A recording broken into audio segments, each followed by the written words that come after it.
How's it going, ladies and gentlemen? Welcome to the Timcast IRL podcast. Thanks for joining us. Smash that like button and subscribe. We got some crazy stories for you today. Outside the autonomous zone of George Floyd Memorial, you see in Minneapolis, where the Chauvin trial is now taking place, far leftists have set up an autonomous zone, and apparently someone was already shot and killed there. We are entering, it's like a rerun of exactly where we were. When they defund the police, it emboldens these groups. When these people go in riot and they don't do anything about it, it emboldens these groups. And now there's a video going around of a local journalist who's outside of this new autonomous zone in Minneapolis explaining what's happening when two people dressed all in black threaten this man. And they tell him he better leave or else. And he's shocked. I'm not. I've seen it before and we'll see it again. You can expect, at least in my opinion, there to be mass riots in Minneapolis no matter what happens in this trial.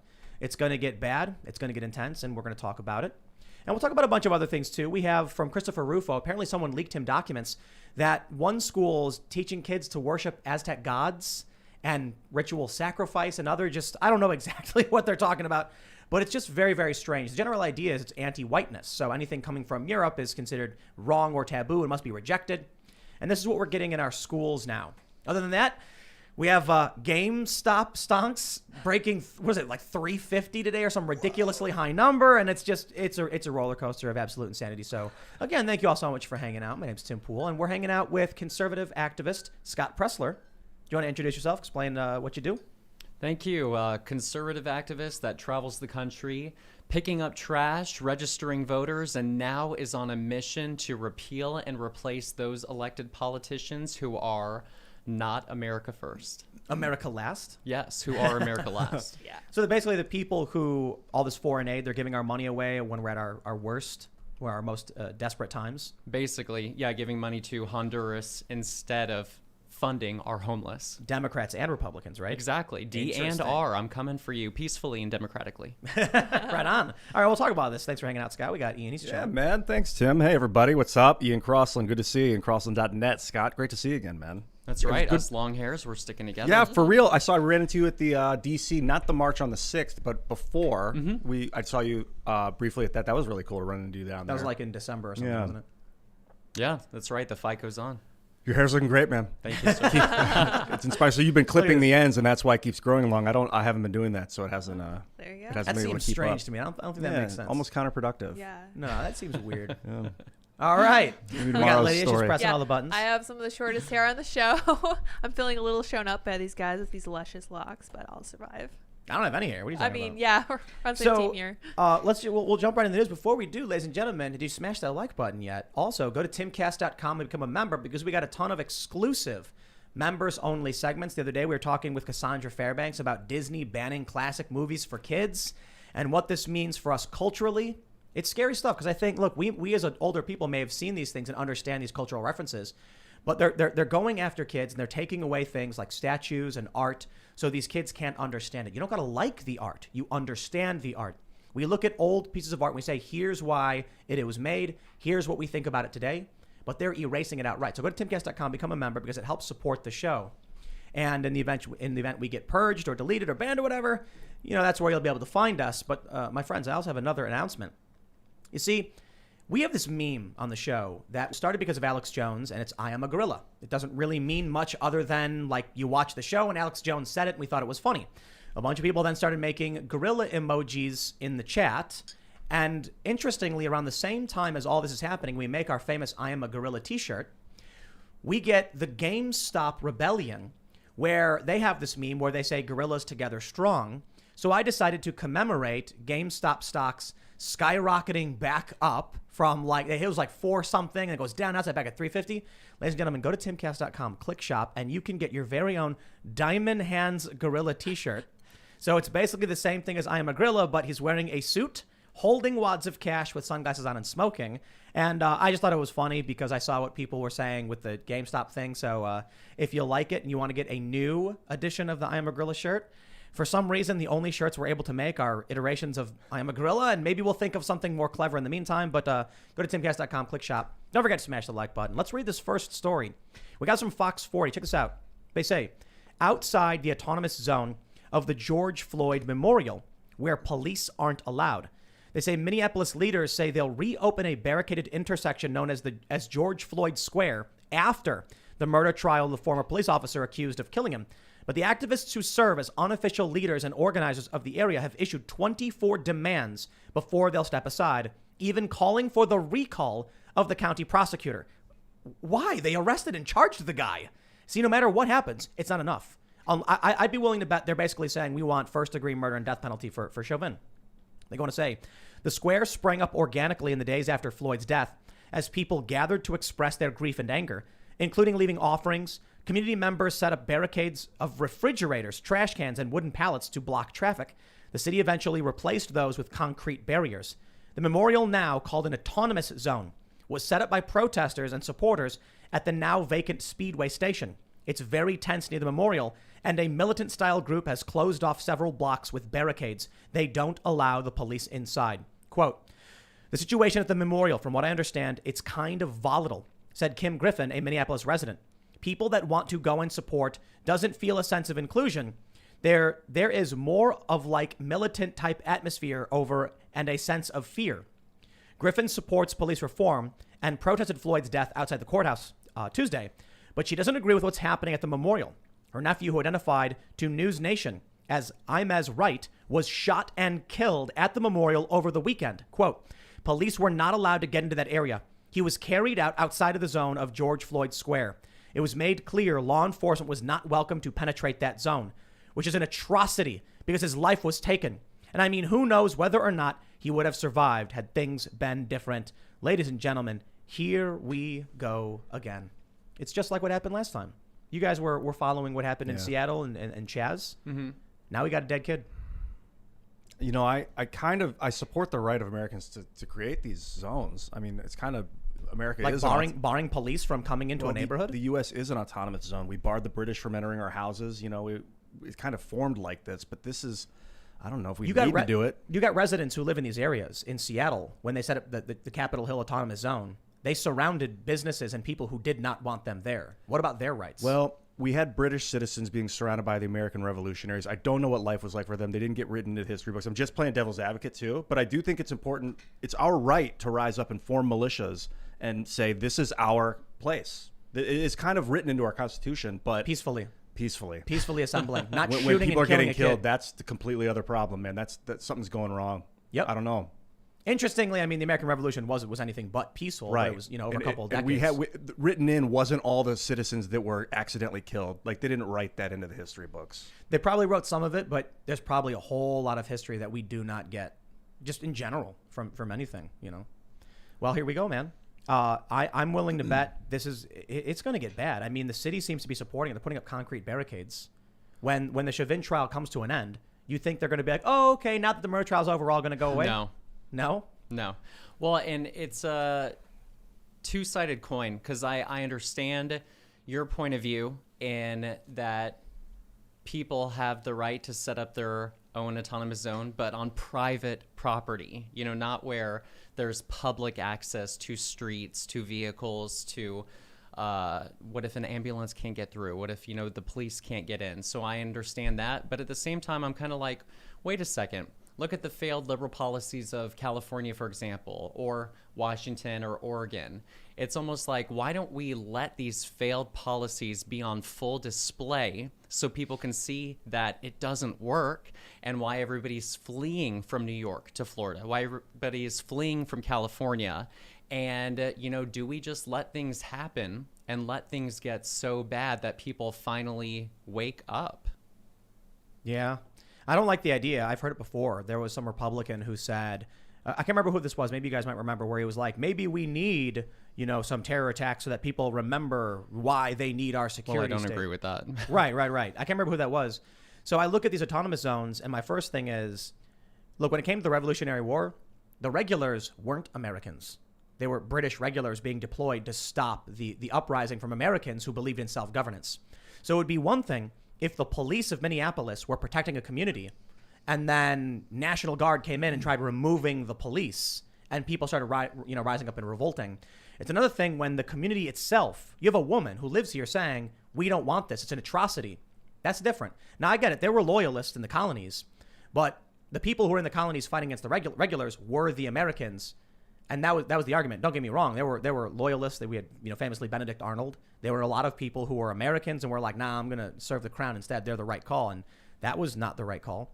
The difference here, I suppose, is, I guess, they'll try and claim the Boston Tea Party was a riot, ignoring the fact that the only thing that was damaged, outside of the tea was a lock that got replaced the next day. I guess that's like the famous line, And then what we actually have is extremists, authoritarians. So perhaps our tolerance for certain activities and certain tactics for a lot of people just has more to do with our ideologies.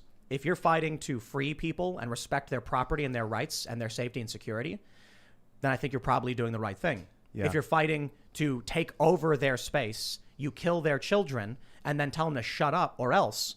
Look at they're threatening a journalist. There's a journalist who walked up and they threatened him. Like, they're not fighting for freedom. They're fighting for power and control. If they had like a constitution, like a digital rights bill that they were like, we want digital rights for every human. We want to amend the constitution with these. And they had like a list of demands. That's another story. But an armed group taking over a piece of property and shooting someone and threatening is like, I don't know. But if we were in the American Revolution right now and we were objectively talking about it, we might be having the same discussion. Like, well, they're obviously violent terrorists. Maybe they're in the right. Maybe they're in the wrong. I don't know, man. The Boston Massacre. What was that? The Redcoats were trying to come and take guns or something. Is that what happened? I can't. No. I think that was something else. There was a riot happening, and it's really fascinating. I was reading about the Boston Massacre, and it was a riot. The American colonials were riding against the regulars, so the regulars shot and killed them all. Like, I don't think anybody would support if the police showed up and started shooting and killing these people. Right. Showing up and being like, get out of here because there are people here who don't like what you're doing. Violent crime is on the rise. The police have been under siege. The city, I'll tell you this too. The difference here is there was plurality support for the American Revolution when the revolution happened. There were most people just saying, I don't care, leave me alone. There were a small faction of loyalists, and there was a plurality of those who were in favor of independence. What you have here in Minneapolis was a group of extremists burned the city down. They're threatening people. The jurors, basically all of them have said they're scared. Their homes will be attacked if they are found out to be on the jury. And now you have city council in Minneapolis who voted to defund the police and many cops leaving the department. Now coming back and doing a $4 million recruitment drive because the people of Minneapolis are saying we need police. The problem is they refuse to address the extremism. These Antifa people are just going to keep. It's just going to keep happening. Is this Antifa? These people that have taken, are they affiliated? Colloquially, it's black-clad leftist extremists who operate in a similar capacity. It's hard to know for sure. How do you guys feel about autonomous zones in general? Well, I wanted to just point out the difference here is the ends are justifying the means. They're willing to do whatever it takes because they feel it's for the greater good of whatever. But the thing, it's so disingenuous because they're fighting for this one life, but they won't talk about all the lives from Chicago or, taking COVID, for example. They keep saying to us, wear your mask or you're going to kill grandma. Meanwhile, while they're shutting down our businesses and our schools, the border is wide open and they're not talking about potential carriers at the border. They're not talking about these potentially untested people. They actually released, I think, 108 migrants who tested positive for COVID. They illegally entered the country and they got released in Texas. Thank you. So it's disingenuous. It's not authentic. It's not sincere. And we need to keep exposing that clearly they're doing this politically. It's politically motivated. And ultimately, what people need to understand are politicians and people across the board is if you give in to this behavior where you go along with a minority crowd that is going to be potentially violent if they don't get their will, then you are adding to the situation and you're letting people know that if they ever want to get something accomplished, all they have to do is intimidate or use fear of force or terrorism in order to get their needs. And when you say minority crowd, you just mean a small number of people. Yes. It's like Antifa. Yeah, not like a racial minority. I could see that being thank you for misconstrued. saying that. By minority crowd, I want to clarify by a minority of people who do not speak for the silent majority. No, this has nothing to do with race, creed, color, religion, anything like that. Thank you for clarifying. Could you imagine if these people decided to riot because Andrew Cuomo killed 15,000 people and then is now being accused of trying to cover up the numbers, even having one assemblyman say it was straight up a coordinated criminal conspiracy? Imagine if when a governor of a state orders people into nursing homes killing 15,000 people, there was a protest. If only there was a single protest. If there was one person that would speak up against the governor of Michigan, for instance. Have you been working up there to against Whitmer? I will be traveling to Pennsylvania, Michigan, Wisconsin, and New York. Woo. And as we know, in several of these states, Commonwealth of Pennsylvania, Michigan, New York, we know that COVID positive patients were put into nursing facilities and people died because of those Democrat policies. They're actually saying now Whitmer could face criminal Good. charges. Yeah. I don't think it'll happen. We also have Cuomo's under federal investigation, but I really just think it's meant to placate the people who are paying attention. My bigger concern is, it really does come down to the media, I suppose. We focus on what they tell us to focus on, and there are things they don't talk about and things they do. And they make this big story. We all saw the video of George Floyd. We were all upset by it. But what about, 15,000 people being killed in nursing homes? It was, March 24th that Cuomo started killing these people? If we had real journalists who were doing their jobs, who spoke with the nursing homes and investigated what Cuomo was doing, instead of just calling themselves Cuomo-sexuals, and praising him. No joke, they were saying that on TV. If they actually investigated him, by the time George Floyd died, Andrew Cuomo was already killing nursing home patients. Where was that widespread nationwide revolt riot over these people who lost their lives? Well, and to make it even worse, we all reject when there's not consent and when sexual advances are made that were not consented to. But have you noticed that the media, in talking about Cuomo, they're not talking about the deaths of the elderly patients. They're talking about these women that have come out against him. Have you noticed that? It's all about the Me Too movement. Has nothing to do with COVID. And I think that's being done very strategically by the media. Interestingly, there are more stories about COVID in the nursing homes, but the biggest stories and the headlines that go viral are the Me Too ones. So I saw this from a journalist. They were like, stop saying that we're not covering, Cuomo's nursing home scandal because it was like 2 to 1. And I'm like, the problem is, you'll write 50 words to 200 words and say, Andrew Cuomo's under investigation for this, that, and this, end of story. And then the Me Too thing, it's like this big 3,000 long form, the reckoning of Me Too. Were we wrong about Cuomo? And because they know that's what's going to make them the money. So to a certain degree, it is our fault. I mean, humans love the drama and they love the interpersonal drama of Cuomo and these women and who said, he said, she said. And there's no, you can see the victims, right? You can see the women who are like, here I am, and here's what I have to say. And it's easier for them to monetize. It's easier for them to make long-form content. What are we going to do? Show videos of the freezer trucks full of, in New York, they brought in those freezer trucks, man. So in New York, a large portion of those that died, a decent percentage, was these nursing homes. No riot. I don't want riots to happen, mind you. I'm just saying you can clearly see the priorities of these people. They don't care about, in George Floyd with this autonomous zone. It's not about George Floyd. It's about, hey, we can take power. It's an opportunity to go in and do this and rally people who normally don't care to fight with us. I want to point out, too, when it comes to George Floyd and the media coverage, like there were 2 videos that came out about George Floyd. The first one, 8 minutes, 9 minutes of the dude with his knee on his neck. Brutal. I don't think it was the full 9 minutes of the knee on the neck. Right. Well, I saw like a 3-minute version of it, and they were like, it happened for 9 minutes. That was the emotional spark. That's the one that burned everyone's memory. Then another longer video came out of George like tripping out in his car, being like, I can't breathe, when they're just talking to him.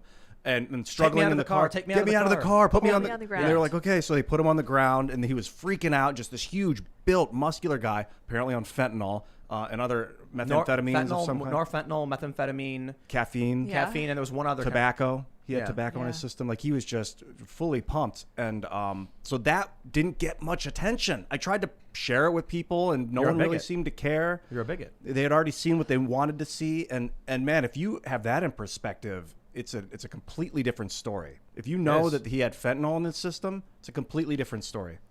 And the medical examiner said no signs of physical trauma. There was a combination of these factors. So again, we talk a lot about this because it's like one of the biggest stories happening in the country right now. But it just goes to show the media, there's a group of people, I think, on the left, corporate liberal establishment, tribalist types. They're going to go along with what the narrative is. If Cuomo's bad, Cuomo's bad. Why is he bad? Me too. All right, works for me. Nursing homes, whatever. I don't think they want to go for the nursing homes because they know it's going to impact all these other Democrat governors who did similar things. Then you have the political left elite who know they can easily control and manipulate these people. So you end up with autonomous zones. You end up with, Orange man is bad, Trump is bad, and here's why. And it's exaggerations, manipulations, and lies. It's because too many people will just say, tell me what to say and I'll say it. I'm not a big fan of the Me Too push. I mentioned this before. It's kind of like using poison to kill a deer. Like, you can do it, and it's very effective. It will kill the deer, but it taints the meat, and then you can't eat the meat. So, like, using Me Too to take a governor out is very effective. It's very emotional, easy to do, but it's not a clean kill. First of all, it's not just, and it's going to be impetus to use that again and again and again and again on other people for putting their hand on someone's back. Like, it's not a good precedent to set. It's the ends justifying the means, is what Yep. Scott was saying. And the problem I always speak out against is because there is no end. There's no point where we all come together and say, that's it, we've won life, we're done. You don't accomplish your goals of a communist utopia, and then it just stops. And then one day, everyone's holding hands under the rainbow. No, now you have to defend the revolution. Now you have to set up more autonomous zones. Now you got to send out more of your revolutionary guards to other parts of the city where people oppose you and seize control. They think they can lie, cheat, and steal and manipulate to gain power.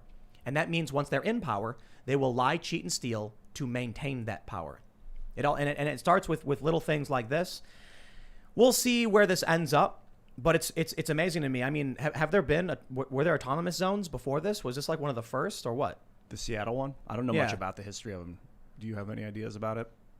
I mean, I guess this stems all the way back to Occupy Wall Street, Yeah. Yeah. right? So, but it's always been the liberal left who has been doing the autonomous zones.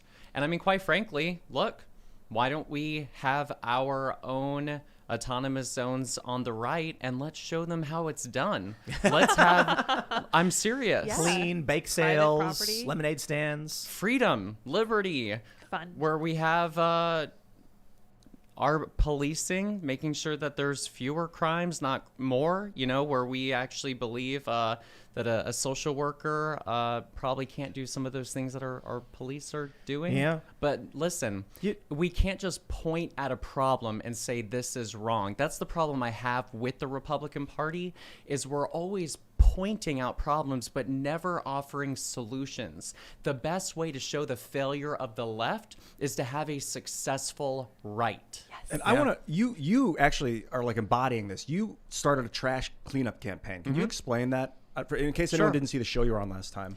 Well, it got started in 2019. President Trump brought attention to the city of Baltimore, and I always say he did it ungracefully. And I was just disappointed because everybody was quick to point the finger and to bring about blame and judgment, but nobody was actually doing anything. And I just tweeted out to my followers and said, I'm going to Baltimore. And it just started this nationwide campaign, literally, where I had people from across the country that said, Scott, I want to help. And we had 200 volunteers on a Monday, picked up 12 tons of trash in 12 hours in the most dangerous streets in America, West Baltimore, where the sites of the Freddie Gray protests actually happened in these streets. And I met the aunt of Freddie Gray, who was there with us at the cleanup.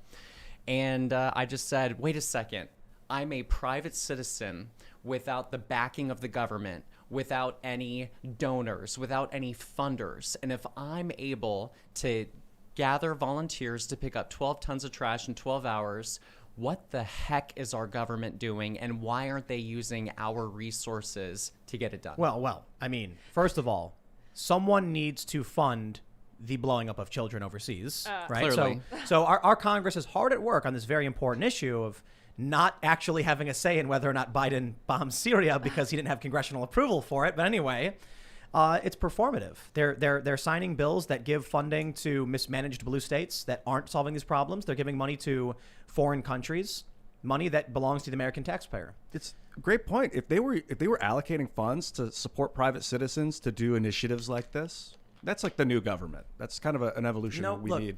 There are things like that. There are grants. The issue I take is like a $1.9 trillion stimulus. And basically, all of the horrible mismanagement during COVID is swept under the rug. You notice that all the bad press for Cuomo was like bottlenecked until after the election, and all of a sudden it just burst. The pressure was building up. And you look at Hunter Biden, story swept under the rug. Cuomo, nobody question it. After the election, okay, now we have no choice but to admit all of this really bad stuff was happening. They didn't want to risk Donald Trump winning by telling people the truth about what was really going on. Now, because of that mismanagement, because the media didn't do their jobs in calling out Cuomo, he horribly mismanaged the state, resulting in all this death and debt. So what do we get?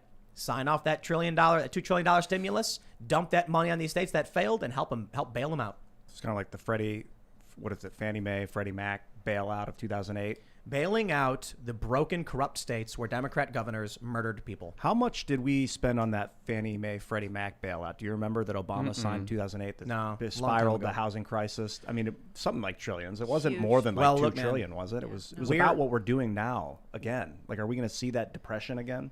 I think we're in it. I'm not an economist. I don't know. But I have seen global food prices are on the rise. So Bloomberg reported this. Around the world, food is starting to skyrocket. I already talked about it like last week because I have friends who are like, they go to the grocery store and they're surprised to find things like 60% more for the same amount of food. That's The crazy. bills are way higher. I don't know if you guys have noticed this. Yeah. I noticed a little bit. Now you actually have the news reports from Bloomberg. Food is going up. It's because these states, not just blue ones, many red ones, but mostly the blue ones, horribly mismanaged everything. The economy was sent into a free-for-all. The lockdowns made little sense. It was 15 days. We're on the 1-year anniversary of 15 days. Slow the spread. How about that? The economy gets decimated. Now they are printing money in a desperate bid to bail themselves out. It is obvious what happened.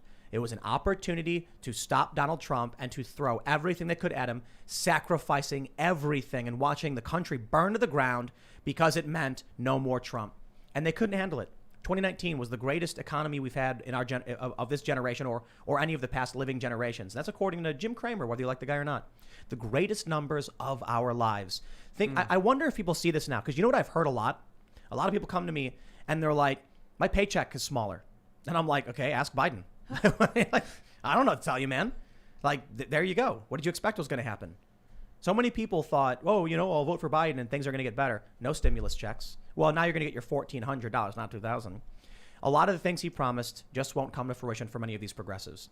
The funny thing is, I see this meme where somebody tweeted, conservatives are saying, why are you, complaining about Joe Biden? You voted for him. And they're like, it's because it's not a cult and we're going to hold him accountable and all this stuff. And it's like, no. You don't understand the point. The point is, we were all screaming in your faces he was lying to you and wasn't going to give you anything. And Trump was probably the only person who legitimately wanted people to get $2,000 checks. It was his idea. He was the one that said it to Cortez. Was like, just give him 2,000. Yeah. And But- it was like, ha, ha, ha.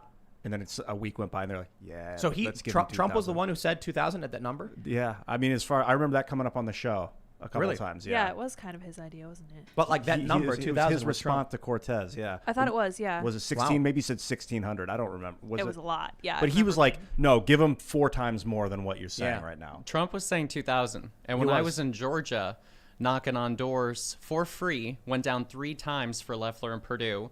The big thing that they even had these cars with billboards on them that were electronic, and it said, vote for Democrats to get your $2,000 check. And I want to make this clear to the viewers that are watching. Democrats are in full control of the government. They have the White House, they have the Senate, and they have the House. Congratulations, Democrats. And like Tim said, no $2,000 check, and the Democrats sold you out. You're not getting your $15 wage increase that you thought you were going to get. Hold on. They didn't completely get sold out. They did bomb Syria. Okay, so they're back to normal. I don't know who wanted that to happen, but hey, it's and I'm not laughing at that. I'm laughing at the hypocrisy that the people were suckered in for voting for Democrats, thinking that they were actually going to get a change. And no, I just want to make it clear. The Democrats are not going to give you what you wanted. Right. And they're going to sell you out for power. And ultimately, Joe Biden, listen, he's been in office for decades. What were you expecting?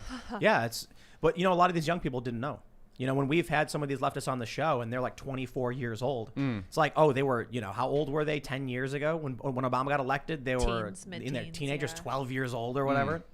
Now, so it's 2016. They were like a late teenager in high school having no idea what politics was or what was going on. When you call Biden a plagiarist, most people probably don't understand. Like, he actually dropped out of the presidential race, was in 88, Yes. I think, 88, because yeah. of he was a plagiarist. He Wasn't got it caught plagiarizing. Didn't Boris Johnson just call him a plagiarist like a couple weeks ago?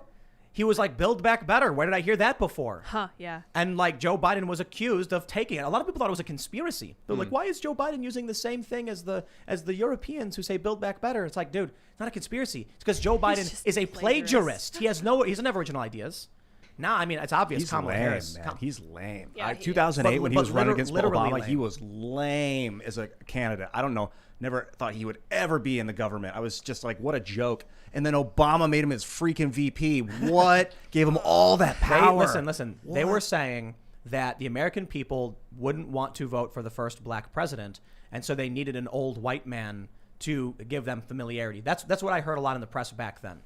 So that was the plan. Joe Biden, establishment senator, career politician, old white dude, and that will help people. And then I guess the idea from McCain was, let's be progressive and get a woman, and they picked Sarah Palin. Oh, what a joke. Yeah. I mean, politics is very Identity often politics. a joke, to be completely honest. Do you think But real quick, the Republicans, I think they blocked the $2,000 on purpose. Because they wanted Trump out too. That McConnell and Lindsey Graham and these establishment party leaders were like, now's our chance. No one gets any money, and the Democrats need only say, okay, we'll do it. Well, here's what I think happened. And it's unfortunate, but I believe the Republican establishment took a wager, and they thought, let's say President Trump were to get reelected in the 2020 election, then that would mean that the Senate would probably flip Democrat in 2022. And they thought it better to lose the presidency, but maintain their control of the Senate, because that would mean judges. That would mean Supreme Court justices. And I think they took that wager, and the establishment stabbed the president in the back in order to maintain power and status quo. Yeah. And the Republican Party probably thought, we'll win in Georgia, and so we'll be fine. And then we'll use Biden as president as justification for why people should vote for us. And then the Democrats got everything. Well, and meanwhile, I have to say this. 500,000 Republicans stayed home. The Democrats did not win Georgia for any other reason than Republicans failed to show up in the numbers that they should have. And that means that would behoove us to choose better candidates. And so you at home, get involved in the primary process to choose your candidate that's going on to the general election. Otherwise, you're going to get stuck with more bad candidates. Well, I could be flipping the numbers, but didn't Trump get like 3.2 million in Georgia? I can't say off the top of my head. It was like that, and then I think it was like 2.7 for Loeffler and Purdue or whatever. Like it was 500,000 down. 500,000 down. So my numbers may be wrong because I vaguely remember an article, but the general idea was without Trump, they can't win, and they seem to think they're going to without him. It's the Trump party in 2024, and I think there's a good chance we'll see Republicans win in 2022. I'm not 100% convinced though. I think Democrats have a good chance of just maintaining control. Now that they have basically everything, they can do a lot of things. They're not going to, I don't believe they'll get HR 1 through. It did pass the House for obvious reasons, but now they need a 60 votes in the Senate. Republicans are not going to go for this. HR 1 is crazy, but maybe with some reforms. Ultimately, I just don't trust the Democratic Party, to be completely honest. I don't trust the Republican Party to actually do anything if they do win, unless there are new candidates, like you mentioned, through the primary process. So, like, I'll just throw it to you guys right now. Can you actually, Scott? You're working on this. Can you name one person from each party that you think is actually trying to do good? I would say, on the right, I think Ted Cruz and Josh Hawley are trying to do good. I would put stock in them as good candidates on the right side. On the left, Let's say all of Congress too, even the House, not just senators. I love Matt Gaetz. Yeah. Give me some Gaetz. Yeah. And in fact, I wanted him to run against Marco Rubio and primary him, but he's not going to do that in Florida, unfortunately. DeSantis, look, I judge a person There's based a lot of on Republicans. not their talk, but their walk. If you are results driven, if you are actually focused on accomplishments, if you are actually writing bills and passing legislation and preventing unconstitutional measures like the mask mandates, DeSantis would be my boy.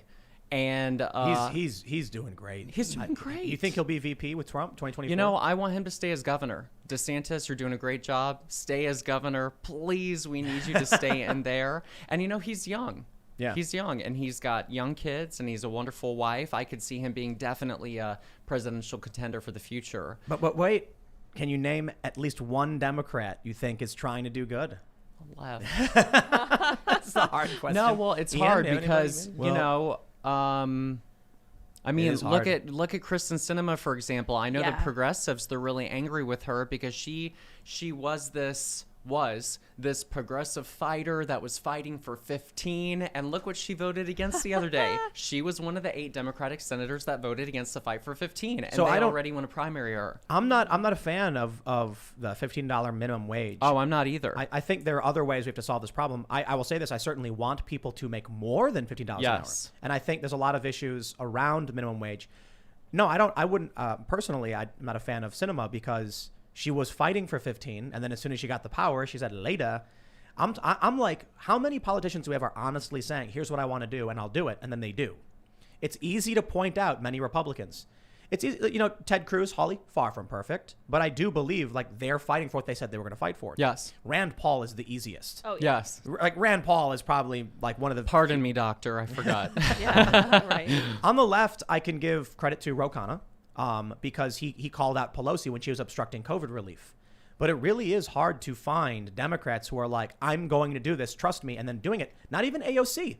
She's like, I'm gonna challenge Nancy Pelosi and then vote for her every single time. There is one gentleman, I forget his name, but he continues to primary Debbie Wasserman Schultz in Is that Florida. Canova. Yes. I give respect to Canova Right. because he seems that he's been consistent in his messaging, and he won't lock in step with the Democrat Yes. Party just because of Debbie Wasserman. So I give credit to Canova. We had Tulsi Gabbard. Yeah, that's what I was thinking. And Yeah. She's great. she was the yeah. real deal, Yeah. and was like, I can't be part of this joke anymore. And basically, For whatever she's reason, going at it she- from the media now because it's Yeah. way more effective But to change culture. There was a joke the left was saying. They said Tulsi Gabbard was assigned Republican at birth, making a joke about her, and it's like she's such a progressive. She's like in favor of gun control. Yeah, I disagree with her on a lot. She is anti-nuclear power, like at least in her policy positions. I've criticized her positions for that. I disagree with them.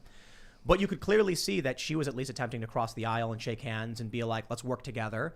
And she abstained. I believe she abstained from impeachment, right? She was one of the few who was like, I'm not getting involved. And there were like 2 other Democrats that said no. I think so. Jeff Van Drew, I'd shout out for the Democratic Party, but he quit. He joined the Republicans. Interesting. Yeah. Lately, Rashida Tlaib said a few things on Twitter that I was very surprised and happy to see. I'll give her a shout out. I supporting human rights and like Yeah. the right to freedom of speech. I don't know. It's a lot of media spin, so it's hard to say that like she's the real deal. But I'm really happy from what I've You seen. know of what? hers. I'm going to absolutely say, I will say Rashida Tlaib. I disagree with her on a Yeah. lot of things, She's but consistent. she's consistent, right? So she voted against the omnibus bill that was like a lot of this foreign spending and bloat for reasons that, I probably don't agree with. And a lot of her policies I don't agree with. I'm just looking for someone who's going to be like, here's what I want to do, and I will do it. I look at almost every single politician, and they're like, if you vote for me, I'm going to get into Congress, and I'm going to end this blockade. I'm going to fight for kitchen table issues like the economy and jobs. And then 31 Democrats get in, and the first thing they do is, thank you for letting me in. Impeach him. Impeach him. I don't care about your insurance. I want to impeach Trump. That's what they did. That's why I'm sorry, man. when it was 31 districts, right? They flipped from 2016 to 18. Wow. You got these I think moderate. it was more than that. I think it was like 44 Wow. Whoa. in 2018, but it was still yeah. fewer than the 63 that we flipped in 2010 under President Right. Obama. Right. So they want to make it seem like it was this massive, big landslide. No, the biggest was in 2010 under President Obama. Just Yeah. saying. Well, so you had these Democrats promising to fight for you. Yes. So people were sitting there watching Republicans in 2016 have the House, the Senate, and the presidency. Not a whole lot got done, which is amazing. The Republicans had the power, but they didn't want to do it because the establishment doesn't like Trump. And so then these people say, give me something different. I'm sick of this culture war stuff. And along came these moderates, I'm doing air quotes, and they were like, if you vote for us, we will fight for healthcare and jobs. We don't care about Trump. We don't care about his naughty words. We're going to try and work with the Republicans to get you something tangible. And then what happened right away? Nancy Pelosi walked right up to each and every one who won and said, now you'll do as I say. And they said, yes, ma'am. And so then they went all in on impeachment. There was nothing substantive. And if it were me, I'd say, no, I understand Mitch McConnell is obstructing the bills the House is sending because there is a break. This happens. It happens in politics. The Senate will be Republican, the House will be Democrat, and nothing gets done. But I still would not entertain this ridiculous BS that was this fake impeachment. For what reason? That's what we get. I don't know. Vehemence. It was weird. It seemed like an emotional response. From the outside, it looked so ridiculous. The impeachment? Yeah. And then look at going back to what we were talking about with Cuomo, how like the news was being held back. The press wouldn't report it. And then only after the election did it get released. Same with COVID. The numbers went down 55. They were like, COVID numbers are down 55% now that Trump's out of office. Then it was a week later. Now it's 60%. And then a couple weeks later, now it's 70% down now that Trump's out of office. They weren't saying the now that Trump's out of office But part. they weren't holding that news back. That news just happened after Trump got out. I'm saying It just got I'm blown saying up quite after he literally, left. you had the Hunter Biden story suppressed, and then after the election, oh, that whole thing was true, by the way. You had the Cuomo nursing home numbers, and then they suppress it, and then after the election, oh, by the way, Cuomo's killed these people. Then you had impeachment, Officer Sicknick in the Capitol riots. Oh, he was killed by a fire extinguisher, and then after impeachment, oh, that wasn't true. The Time News article about fortification of elections could have come out before the election. It had been happening since 2019. They knew about it. Yep. They waited till after the election. Well, of course. Yeah, the shadow Yeah. campaign, the fortification, they called it. They I looked at that article and I'm like, always return to the scene of the crime. They wanted everybody to know. And I mean that figuratively, YouTube, calm down. They wanted everybody to know the work they were doing to fortify the election. It's And hard work, man. as I describe it, they Ocean's 11'd Trump. The rules were changed a year in advance. Mail-in voting, all of these big drives. There was one woman in Texas who got arrested for ballot harvesting, but you had, votes in the park or whatever in Wisconsin. A lot of things that were they were challenged, and the Supreme Court just said, no, we don't care about none of this. We're not going to hear it. Wow, and then Clarence Thomas was like, if we're not going to hear it before, we're not going to hear it during, and we're not going to hear it after, when will anyone get resolution on any of this stuff? Yeah, I guess you won't. So anyway, this whole thing started by asking, Scott, because you're going after these America Last politicians to be able to name somebody, and it's like, why is it that it's easy to name a handful of conservatives that are doing what they say they want to do, Republicans, and it's so difficult to find Democrats that are doing what they say? Look, I think you need only look at H.R. 1 that wants to, it's this voting bill. They call it voting rights bill, or it's actually just a voter reform bill. They want to lower the voting age to 16. That's as low information as you can go for a political party. The Democrats say, we just want more people to be able to vote. And I'm like, I'd love it if everyone, of a certain age had the ability to vote. But I also think if that's your goal, you really want low information voters, like people who don't know what's going on. You know what I mean? Yeah. Stupid people are allowed to vote. Don't get me wrong. Yeah. I'm just saying it's indicative of what the party represents. I would have voted for whoever my parents told me to vote for if I was 16. Right. Right? Yes, Well, you probably would. I think if you want more voters, you should make it so that felons can vote, because I do think that's a right. And I think that once you've paid your debt to society by going to prison, if you want voters, get the felon vote. I You know what agree. I mean? I think love that that people idea. who serve their time and debt to society should have they shouldn't lose rights for this. Right. They should own It's like be state able to by own state. arms. Here's your in gun some and here's states. your vote. Have a nice day. Exactly. Yeah. No, but it's really crazy. You get a felony, like you're a second class citizen at this point. It's too bad. And I think that's wrong. I do. I think we're supposed to have rehabilitation, not retribution. People who go to prison, we're supposed to be like, you promise to do better. All right, okay, come on out. Here's your job. Here are your rights. You can participate same as everybody else. If you do it again, you go back to prison. If it's already illegal, why do we need to do these things? I'm not a fan. I don't Certain like it. non-violent felonies for sure. Like if it's like repeating violent felonies, maybe you got to remove them from society for a while. But Violence, right? You get maximum security prisons and things like that. But yeah, especially non-violent stuff, which is another. I'll say it's a disappointment. I was hoping that Trump on the way out would take bolder action in terms of pardoning people. And he didn't, and he pardoned that corrupt, was it the mayor from Detroit or whatever? Ugh. So what was your thoughts on Trump generally? Well, I mean, today I put out a tweet talking about policies that I stand for. I want fair trade, not free trade, and I want lower corporate tax, and I want to secure the border. And, a lot of the things that I was tweeting about, people were like, well, those are President Trump's policies. And it was just interesting to see how every single one of those that he was working towards or had accomplished. And that's what I think the future of the Republican Party is. And endless wars. If he put a cap on insulin prices, what's the first thing that President Biden does? He removes the cap. Now insulin is skyrocketing during a pandemic. I mean, how heartless can you be to our community facing diabetes that you're going to skyrocket the price of insulin? And it was just really interesting that the things that I put out were so non-controversial. Like, for example, let's stop giving funding and foreign aid to countries that say death to America or hate us or who are having camps for terrorism bomb training classes. Why are we funding those countries? Can anyone answer me that question? And why are we not focusing on building our infrastructure, making sure that our schools are funded and not worse than Japan? Why are we rebuilding China? Why are we rebuilding the rest of the world and not investing in our infrastructure?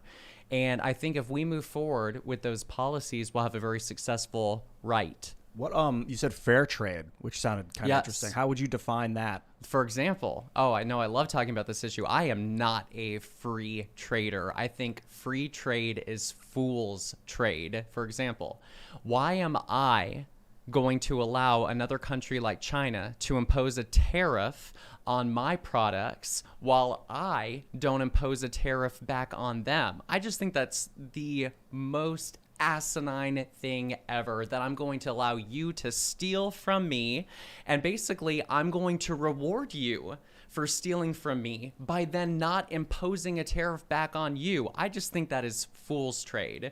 And so if you do it to my products, I'm going to do it back to you.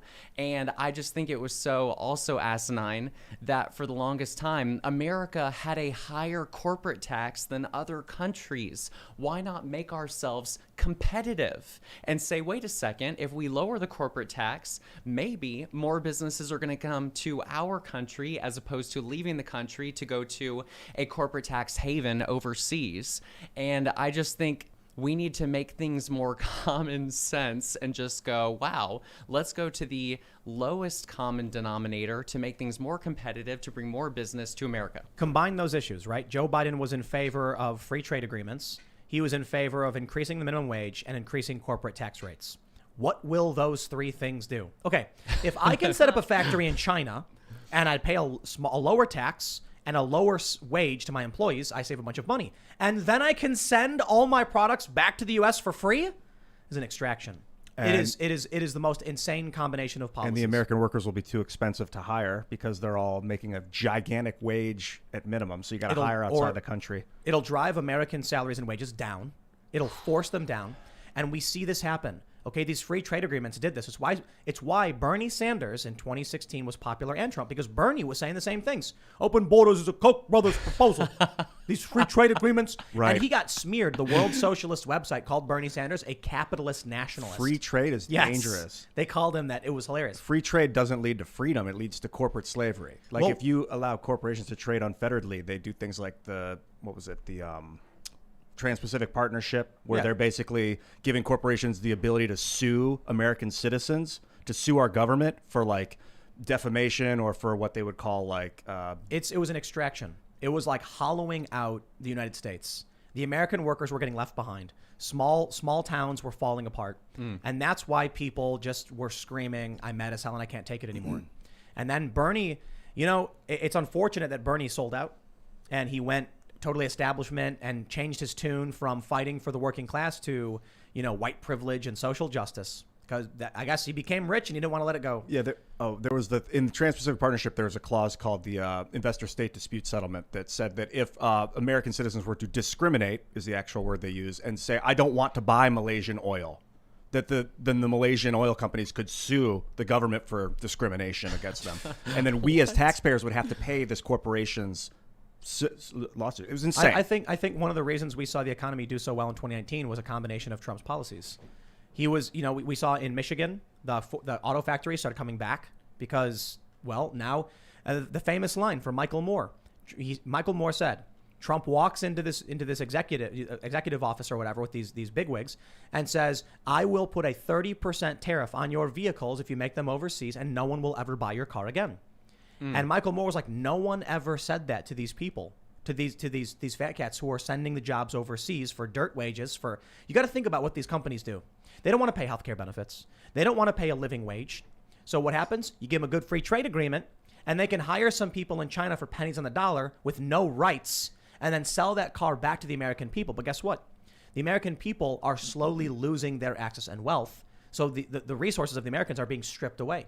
The only thing that really props all of this up, and this is where it gets more dastardly. Before I start, I'll say, Scott, your response, like the things you talk about, is a sound, responsible American policy of Americans working hard and earning what they work for. Right now, it's the petrodollar. It's Joe Biden basically being like, it doesn't matter how much money we print because we'll shoot anybody who tries to trade oil off the dollar. So we can print all the money in the world and we don't got to export anything other than killing people, going to other countries, blowing them up. You combine Donald Trump's policies. And then you look at why the establishment hated him so much. Abraham Accords, historic peace agreements in the Middle East. Yeah, there was an increase in drone bombings. He did get rid of ISIS, though. So Trump was not perfect in the Middle East, but we weren't seeing the escalation in Syria. We were seeing de-escalation across the board, and these peace agreements meant we're less likely to go and blow up people who defy the petrodollar. And Trump was like, Americans can work hard and earn their living. And then you have the establishment elites going, we have to work?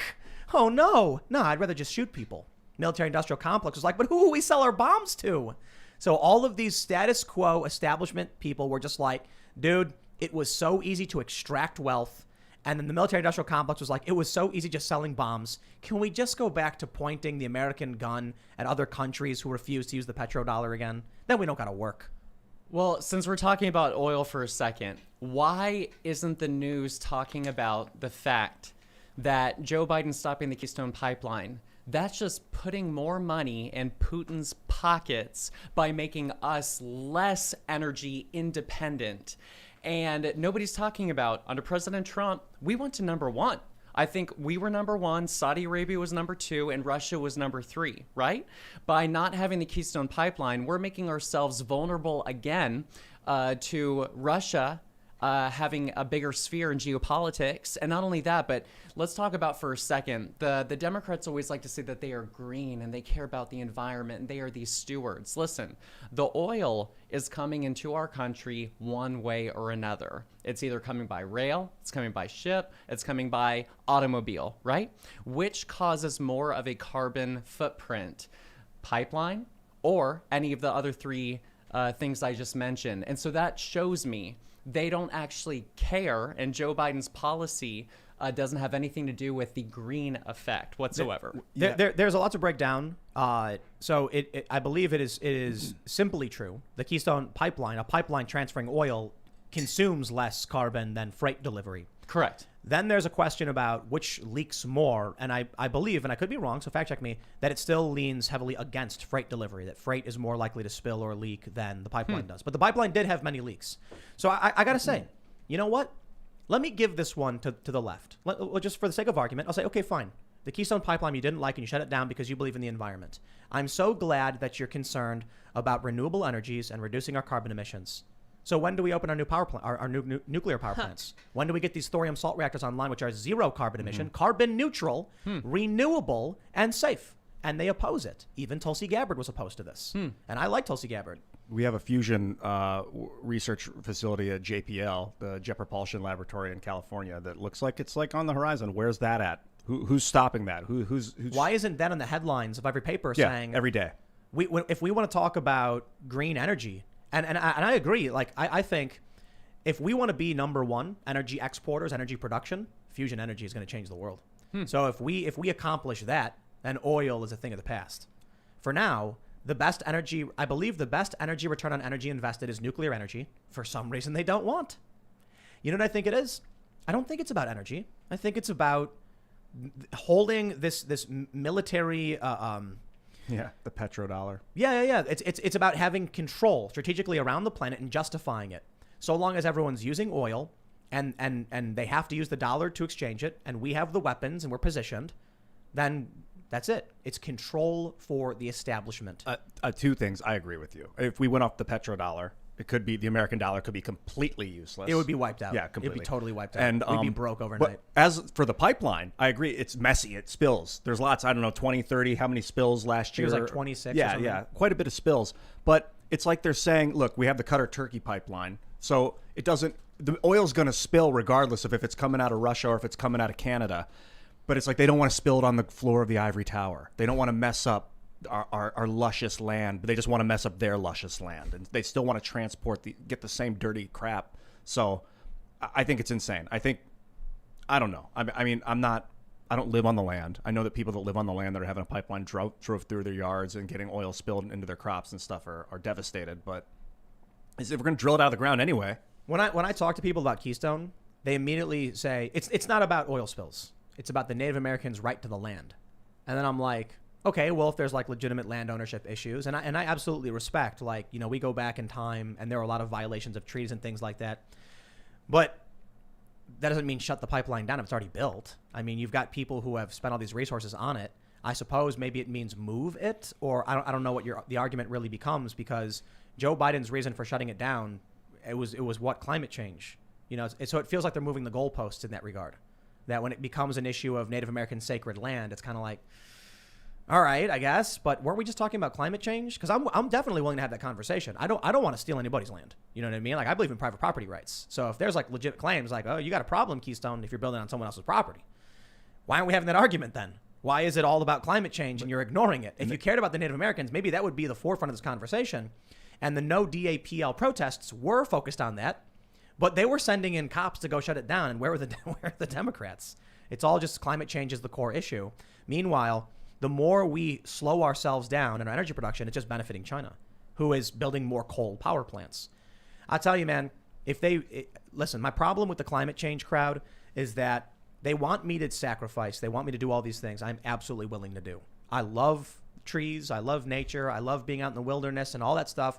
We're building a little chicken city. It's great. You got solar panels and batteries. Absolutely. Yep. Solar power. We try and do our best. Biodegradable Keurig cups, because we want to make That's for sure. we're recycling. It's what is it called? PLA. It's the cornstarch version stuff. We're very, very eco-friendly here. Not PLA. That's a type of plastic. Oh, right. What is it then? What's the Cellulose? Maybe. I'm not sure. I thought PLA was no. I could be wrong. Whatever. I need a plastics expert. It's made of cornstarch. Awesome. It's like a plastic, so it breaks down. And so we do these things, and then I look to these celebrities, and they're flying in private jets. They're buying beachfront property, and I'm like, so are you really concerned about this? Because you'd be building nuclear power plants if you really cared about. I'm not really concerned about the carbon emissions, because we can recapture it and turn it into graphene by depositing carbon dioxide onto palladium. I mean, there's tests and studies like, why isn't that also on the you got to think a little bit forward. Politics. Yeah. They've got a boogeyman. They got the money. They need to sell the oil, and they're acting like climate change is important, but they got to sell the oil to keep the machine turning. I think climate change is a big problem, and I think these elites, their mentality is, if everyone else sacrifices, I won't have to. I'm like, sorry, like, who are you to fly in a private jet and buy beachfront property because you think everyone else is going to do the heavy lifting and you don't have to? That's like, imagine you have a roommate and he's just like sitting back like, you guys clean the house. I'm just going to sit here and eat pizza all night and do whatever I want. It's like, nah, we all got to pitch in, bro. You can't be the one complaining about how the house is all messy and then be the one who's sitting in your room playing video games all night, drinking Mountain Dew and eating pizza. Like, everybody's got to pitch in to clean this place up. So when I hear this from them, I don't trust them. I don't believe them. I don't. I'm sorry. I do think climate change is a problem. I just don't believe them when they say they care. So when Keystone gets shut down, there are so many questions around it. Is it more dangerous? Are there more spills? There's arguments it's not true. Is it more energy efficient? Is there less carbon emissions from it? So maybe it was a net positive. Well, I don't believe the liars who are telling me all these things and then BSing me, and who also reject nuclear power. Sorry, I've not heard a good argument against nuclear power. The only argument I ever hear is Fukushima, 3 Mile Island in Chernobyl. And I'm like, look, Chernobyl, early technology, Soviet Union, shoddy authoritarianism, like shoddy workmanship, authoritarianism, essentially slave labor. The whole thing was a failure and it collapsed. And it was really, really bad. Chernobyl was bad. Fukushima, massive earthquake. Giant flood. So I understand that's the best argument against nuclear power. It was the tsunami, and then it was the earthquake, and then the tsunami that came in. And the reason that's a good example is because they built Fukushima correctly, and a natural disaster occurred, causing this damage. I'll have that argument, absolutely.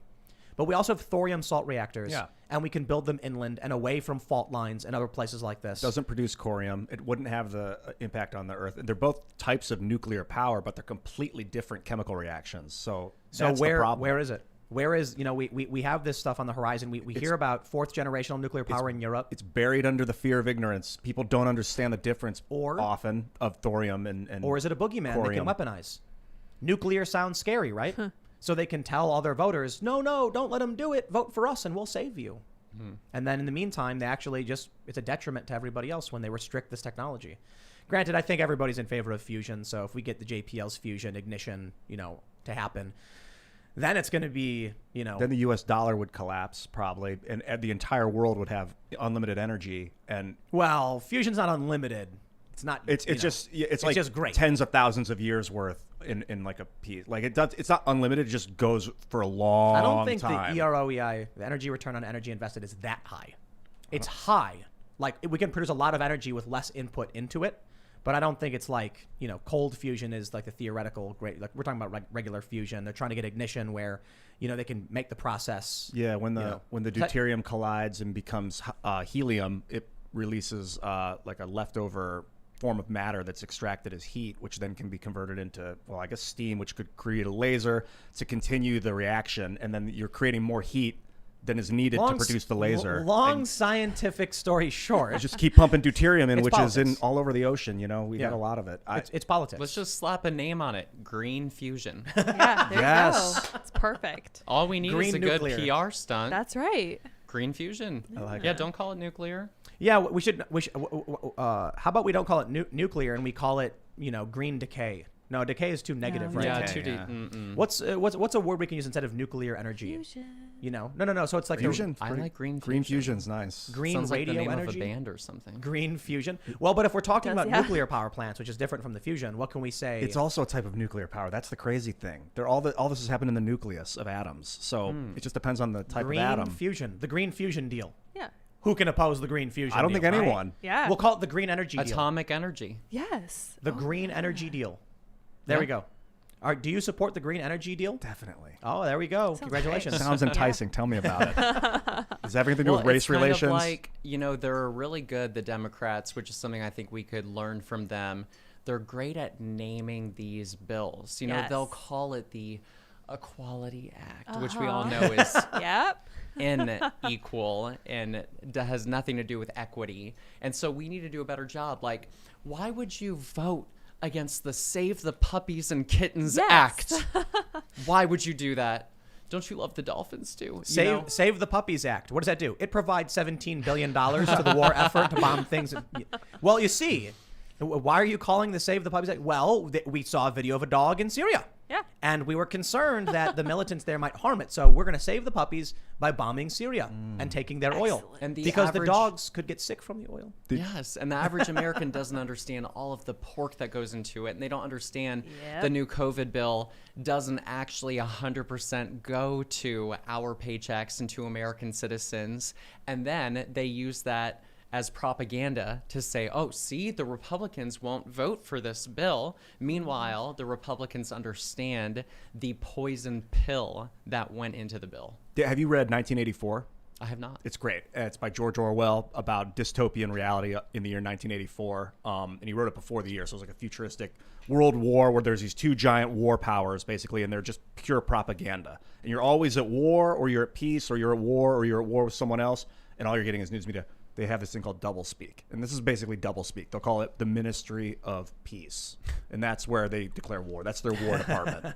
And that's what they're doing with these bills. It's you know, I don't know what the Patriot Act. the Patriot Act. Well, look at them seeking justice, but doing it in an unjust way. Burning down cities. Yes, Remember that CNN in the name art- of peace. You remember the CNN article that said, "Meet the Antifa group who seeks peace through violence"? Yes. No joke. What? That I was like remember that. CNN wrote that. Oh my Beautiful. Seeks God. peace through violence. Yep. That's just like, you know, I can't. say I will never I It's will never like run for office, but I almost- swear if I was in Congress, if I was in the Senate or whatever, I'd draft a bill called the Donald Trump is the worst president act, and it would just do all these awesome things. It would be like, you know, The peace get the through people violence, the checks they want. This is so implicit in our system, in our video games, in our movies. Like there's a bad guy causing chaos. The hero kills him, and then everyone's happy again. And like, so it's in our brains. Like, oh, if you destroy the enemy, there will be peace. That's why Wonder Woman was a great movie. Do you see Wonder Woman, the first one, Scott? I'm gonna spoil it for everybody. It's fairly old at this point, but basically, Wonder Woman believes if she defeats the god of war, everyone will be live happily ever after, and war will end. And then, you know, Chris Pine's character is like, it doesn't work that way. People just fight sometimes. And then when she defeats Ares, the god of war, nothing changes. Because all he was doing was whispering in people's ears. The people were carrying on. They were fighting. And so it's a cool movie because this idea is you think defeating this one bad guy solves all your problems. The left believes in this. They're like, Trump is the problem. Trump is the problem. We better vote for Biden. Now Biden's doing the same things. It's worse, actually. Trump gave more people stimulus checks than Biden is. And people are surprised. And now Biden is means testing it. So less people are getting less money. And they're surprised to find that out. But, you know, to be fair, the left still hates Trump more than this. But they genuinely believe. A lot of people thought, vote out Trump and then it'll be utopia. There's this funny meme where it was like, y'all are so dumb if you think Biden's going to bomb Syria. You're making this up. And it's just like now it gets shared over and over and over again. yeah. Because it's all like all the gloating Trump supporters like high-fiving each other and laughing like, told you so. And don't forget the anti-war progressives who are laughing too, saying told you so as well. And then you have, you know, for whatever reason, the establishment shill types who are tribalists just don't care. They're like, whatever, you know? Well, I think the work that we're doing going into 2022 is so critically important, and here's why. You know, here we're talking about the media that gets to write whatever it wants, and there's no accountability. None. We can't hold the media's feet to their fire, right? And we can't hold them accountable. And then we have these politicians like Cuomo. And where is the justice for his actions? And so I think the average feeling of the American person is they feel so discouraged because they feel like they have no power. They can't hold anybody accountable, the people that lead them, the people that represent them, and ultimately the people that they see on TV who lied to them. And that's why 2022 is important, because we finally have the opportunity to do a couple things. If you're a conservative, or if you want to take over peacefully and democratically, the Republican Party, 2022 is your opportunity to use the primary democratic process to replace these America Last politicians with America First ones. And I'm just encouraging everybody to get involved, that this is your final moment, that if you want to have accountability in the process, then join the voting process. Let's talk about the media, because you mentioned they can write whatever they want, and Yeah. I'm absolutely dying to cover this because it's about me and, you know, love myself.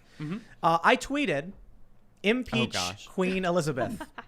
This is clearly not a real tweet, but Michael Malice, I learned from the best. And I put a bunch of party hat celebration emojis, followed by the winking meme from WandaVision. Like, can I make it any more obvious? You can't impeach the queen. That was the joke, because they want to impeach Trump. So basically what happened was, I don't know, something happened where the queen was called racist, I guess. I have no idea. That I don't care about interview. the royal family or Yeah. Meghan Markle or whatever it is they're doing, but apparently there was something about the baby, and then people were complaining about the queen or something. So then I jokingly put impeach Queen Elizabeth. Jokingly. Obviously. In what reality would someone think I legitimately thought you could impeach a monarch? If it were that easy, we wouldn't have had a revolution. We'd be like, I vote to impeach King George or whatever. So here we go, ladies and gentlemen. Let's talk about no accountability in media. From MEAWW, can Queen be impeached? Call for monarch's removal after Meghan and Harry's racism claim in Oprah interview. So this is just absolutely incredible. Let me read this paragraph for you. Several people criticized the monarchy for its ignorant response, which failed to address the actual issues raised by Sussex's American journalist Timothy Daniel Poole, better known as Tim Poole. Full These name. my middle name. Oh, I'm my. in trouble. On social media, even went on to call for the impeachment of the Queen. He tweeted, impeach Queen Elizabeth. First of all, she's Queen Elizabeth II. The other Queen, Queen Elizabeth, is dead, I'm pretty sure. That's out of context. They didn't put all the emojis. That's right. In Yeah, your they didn't quote. include that. And they didn't Yeah. put all the party hat emojis celebrating. The 35-year-old, who was also a YouTuber and political commentator, received support from people your on the age social right. site. As one user wrote, let's call Congress into session because we're the world police, right? This is a journalist. Like, a human being wrote this. And so some people have pointed out, they're not stupid. They did it on purpose. They're trying to manipulate the people who don't use social media into genuinely believing I'm calling. I would love for this to be added to my Wikipedia page. Just please. Tim Poole has called for the impeachment. It's here. Hey, NewsGuard certified source, ladies and gentlemen. Wow. But as if you could call Congress into session to remove the British Queen. It's amazing stuff. They write this stuff without doing any research. Let me read a little bit more. They say, another user commented, then let's make it happen. Before or after her next election, asked a third user. What? Whoa. That's amazing.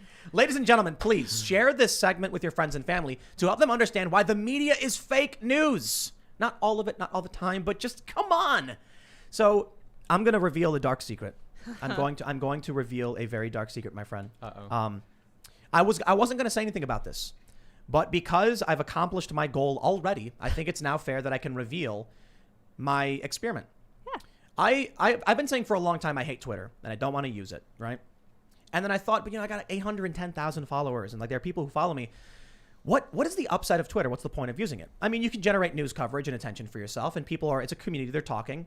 But for me running a business, there is zero upside. It is only a detriment. Tweets are taken out of context. I'm accused of things I didn't say or mean, and I'm like, I'll say something that's like, I think the famous joke is, I like pancakes. You hate waffles. And that's what Twitter is. So I decided to do an experiment. I call this anti-tweeting. I tweeted, you need to understand the power of anti-tweeting. Journalists don't do research. So what you anti-tweet is taken as law. So anti-tweet stuff and watch the news world sound like lunatics. The point being, instead of tweeting actual opinions, tweet garbled nonsense and leftist tribalist talking points to see what happens. So I've tweeted Biden is the most popular president in American history. I've tweeted Biden rules, so excited for his speech. Yes. Just things that I don't care. I don't care about Twitter, but I have a theory.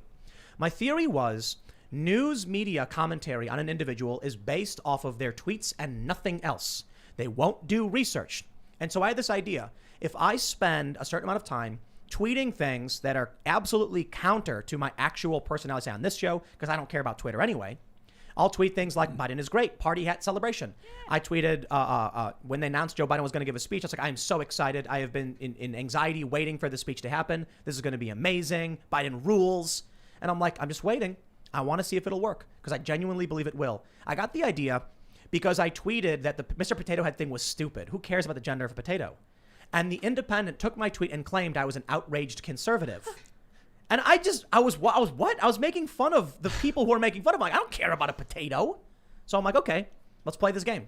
I'll just tweet garbled nonsense and left tribal talking points, like pro-Democrat stuff, and see what happens.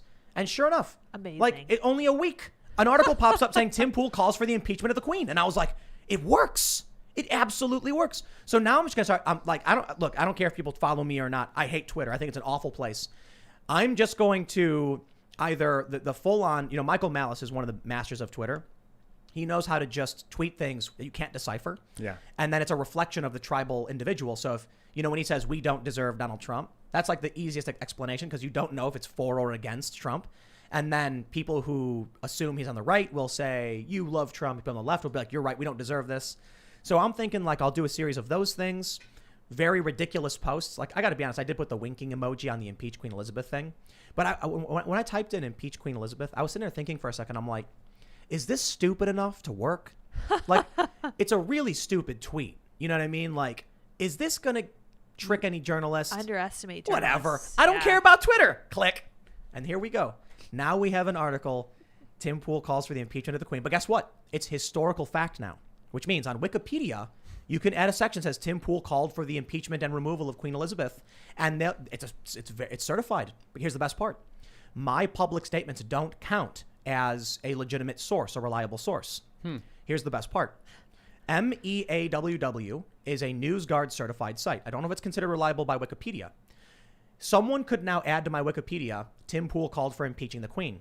I can then publicly state to millions of people on my show, I was screwing with the media because I thought it was funny, and they can't add my explanation to the Wikipedia because statements from me don't count. But a journalist claiming I said something does. I figure if I carry on with this anti-tweet campaign, eventually we'll get to a point where I can easily prove the paradox because my Wikipedia page should end up being garbled, nonsensical gibberish. Like Tim Pool, a pro-Democrat Biden donor who regularly cheers for Donald Trump on YouTube or whatever, and it's just like make it nonsensical. So what'll end up happening? Journalists don't do research, but my public statements don't count as a reliable source. The more journalists quote tweet me and the more they say Tim Pool did X, the more my historical record will turn into garbled, mangled nonsense. And I'm all here for it. It'll be hilarious. I keep thinking about the Egyptian hieroglyphs, and I wonder how many of them were the garbled sarcasm. I don't know. Twitter's a new thing, man. So you Yeah, could but say garbled something- sarcasm isn't. You could be like, I'm a pro-peace isolationist who loves that Joe Biden just bombed Syria.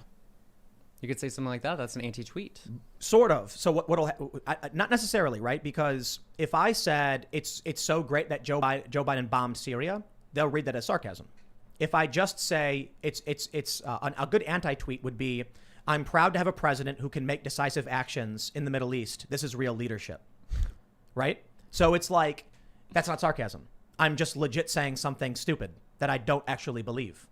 But it's on Twitter. So I can explain right now. This is my favorite part about all of this. I learned this, because I'm watching how Wikipedia works and stuff. I'm watching how I can literally say in the microphone, I believe universal health care is something to strive for. It's a challenge to get there, but I'm absolutely in favor of it. Not like Bernie Sanders with abolishing private health insurance. I think social programs are fantastic, and I was a beneficiary of social programs that helped me stave off homelessness. But I do think there's corruption we should weed out. I can say as many left-wing policy positions as possible. I'm pro-choice. I'm actually in favor of diversity in films and movies, just not this woke garbage. Like, I'd actually love to see more women and people of color as lead roles in superhero films. And they will keep saying over and over again, it doesn't matter what Tim Pool says, he's right-wing. Okay, well, then I'll go on Twitter and get all the journalists in the world to say I love Biden. And then write whatever you want, but the official sources say Tim Pool loves Joe Biden. And then I'll have all the videos in the world on my channel where I'm like, Biden's trash. So I think it'll be it's an interesting, and you know what I realized? I love it. Let me explain too. I don't care about what these journalists say about me. I mean, there was a period maybe where I was worried that they were going to try and cause damage to my person, my business, my property.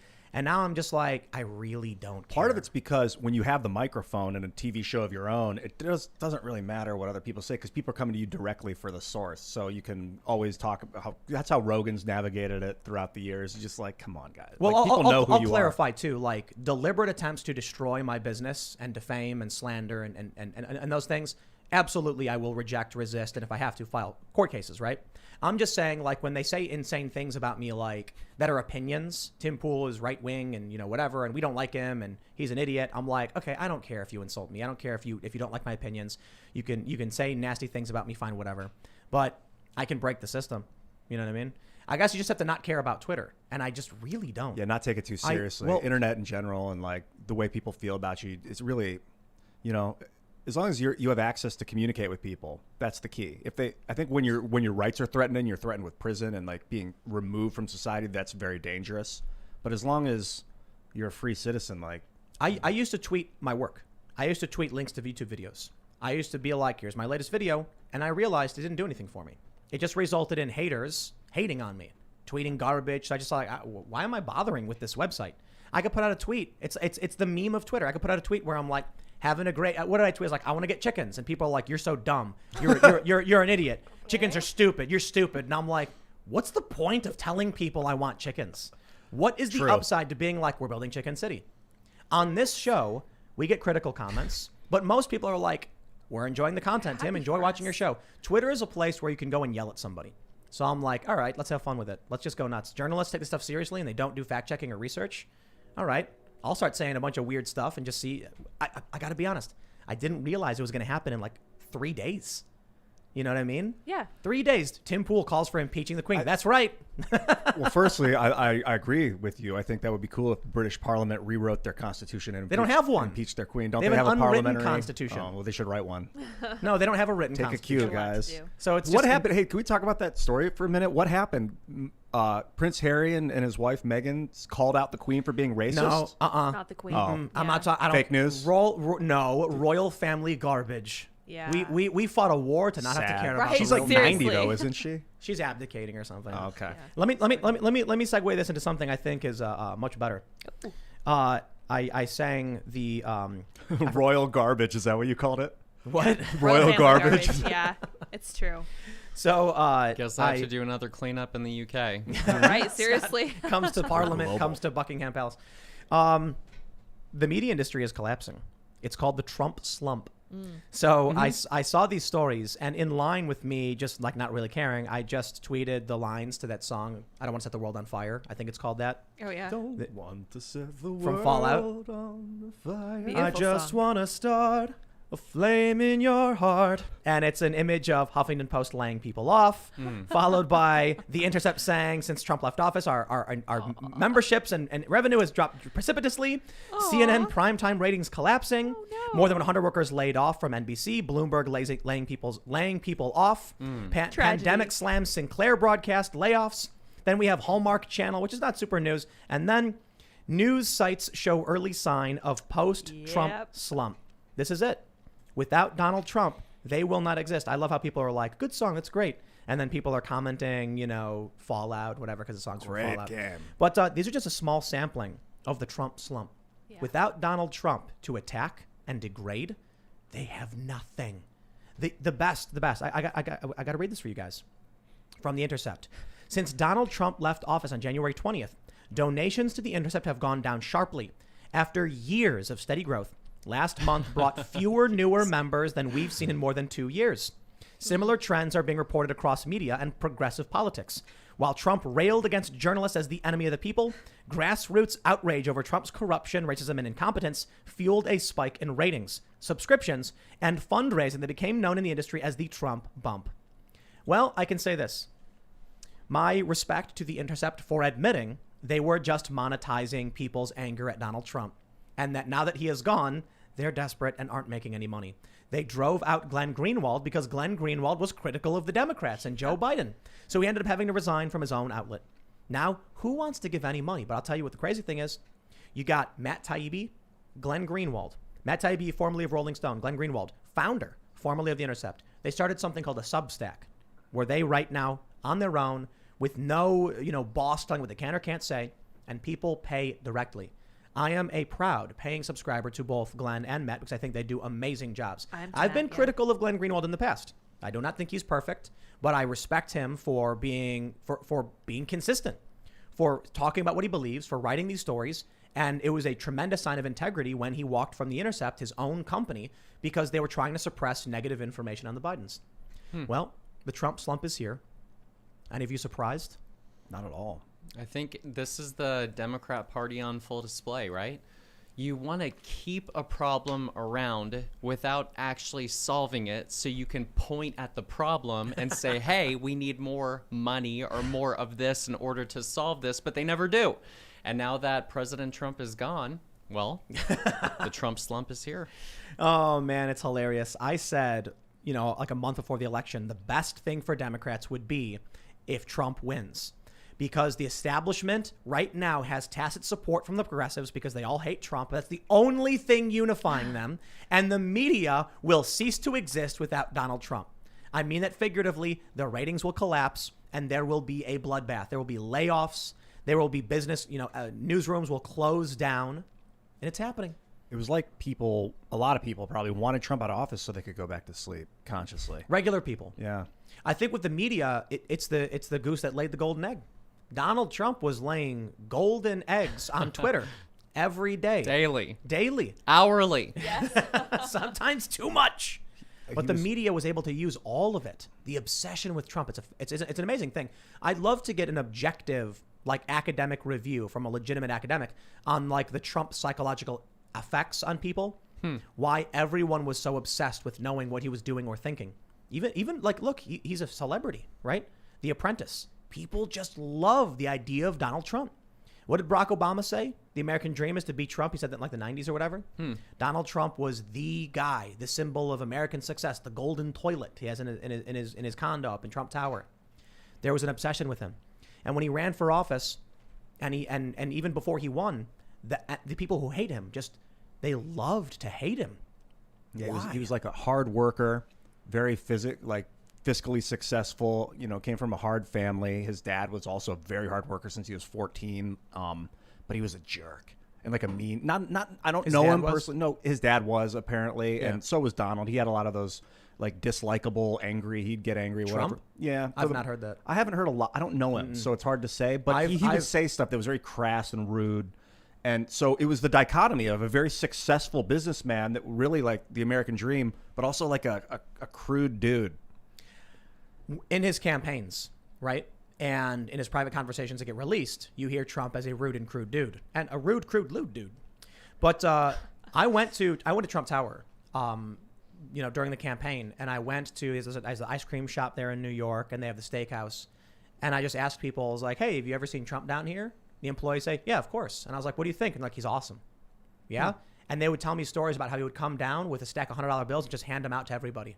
Just here's a personal gift from me to you. Don't worry about it. It's a tax-free gift. It's $100. Do whatever you want.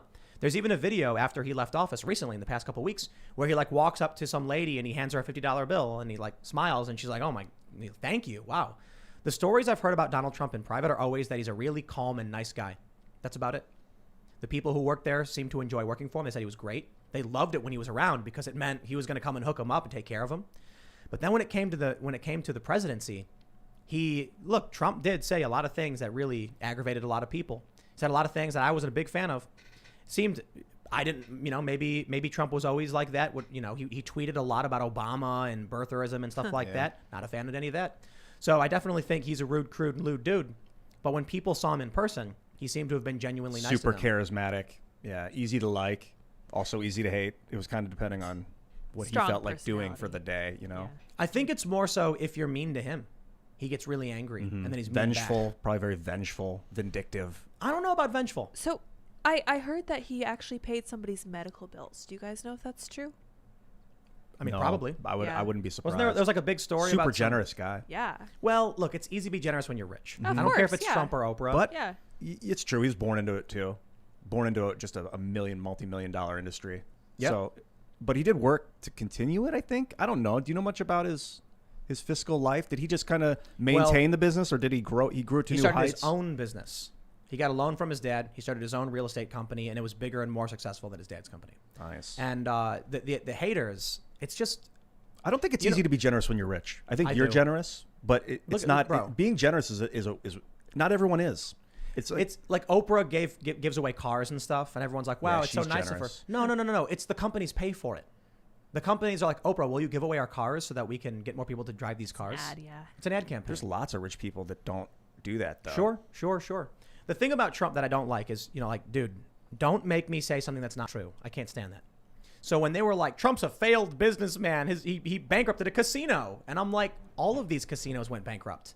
It wasn't just Trump casino. And he had 500 businesses and 5 bankruptcies or something like that. I don't know. Listen, bankruptcy isn't failure. No.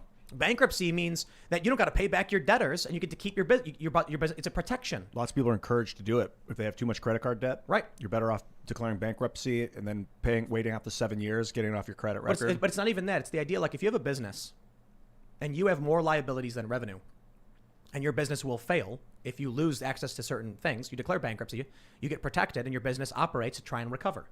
So it's like, dude, to claim that Donald Trump was stupid or a bad businessman, I'm like, just stop lying. Does it make you feel better to say he's worse? He is a billionaire president who married this model. Like, come on, man. Many models. And he had a huge hit TV show. Like, dude, literally the American dream. He became There's president. a lot of things to insult the man for. There's a lot of things to criticize him for, but I just can't stand the lies. That's what I hate about the whole thing. And the lies were so intense, it was just an endless spree of like, let me defend Trump again, I guess. Because they just want you to live in this fake reality where the orange man is the villain. Yeah, there's a lot of things wrong with Trump, but they just really, really loved to hate the man. I wonder if they're going to villainize Biden with this Me Too stuff. If they're like using this on Cuomo, they're going to wait a little while, see if Biden screws it up, and then hit him and put Kamala into office. You think so, Scott? They'll only do it to throw him under the bus when they no longer need him. And yes, look at what they're doing to Cuomo. Yeah. But everybody loves a good villain. Look, at the end of the day, good, heartwarming, wonderful stories don't sell. True. Look at the way the Republican Party, treats AOC. She's the pariah. And now look at the way the left is responding to people like Marjorie Taylor Greene, to Madison Cawthorn, to Lauren Boebert, I believe is how you pronounce her name, out of Colorado. Those are the new AOCs of the right that they are demonizing and that they are villainizing. And that's because it sells. It's a click. It's a media hit. And it's unfortunate that those are the people that they target and set their sights on. Who's Cawthorn? He's the young gentleman out of North Carolina who just became a congressman. I think he's the youngest congressman in history, 25 years old. That's like the minimum age, isn't it? Yes. Yeah. He was actually 24 when he was running, and he turned 25 subsequently after being elected. Wow. And yes, is the youngest congressperson. Good for him. Yeah. He did tweet when he won "Crime More Libs," and I was like, nah, dude, no. We don't need none of that. We don't need none of that. But he's a young guy, so whatever, man. We'll see what he ends up doing, and if he acts a fool, and then I'll criticize him the same as I would for anybody else. But I really do try to find stories where I can be like, I like Rashida Tlaib and AOC for these things, because I don't like that. Like, I only ever see the worst in them. You know what I mean? That's why it's like, I try to say, can you name a good Democrat? Can we find these people and give them credit where credit is due? It's difficult.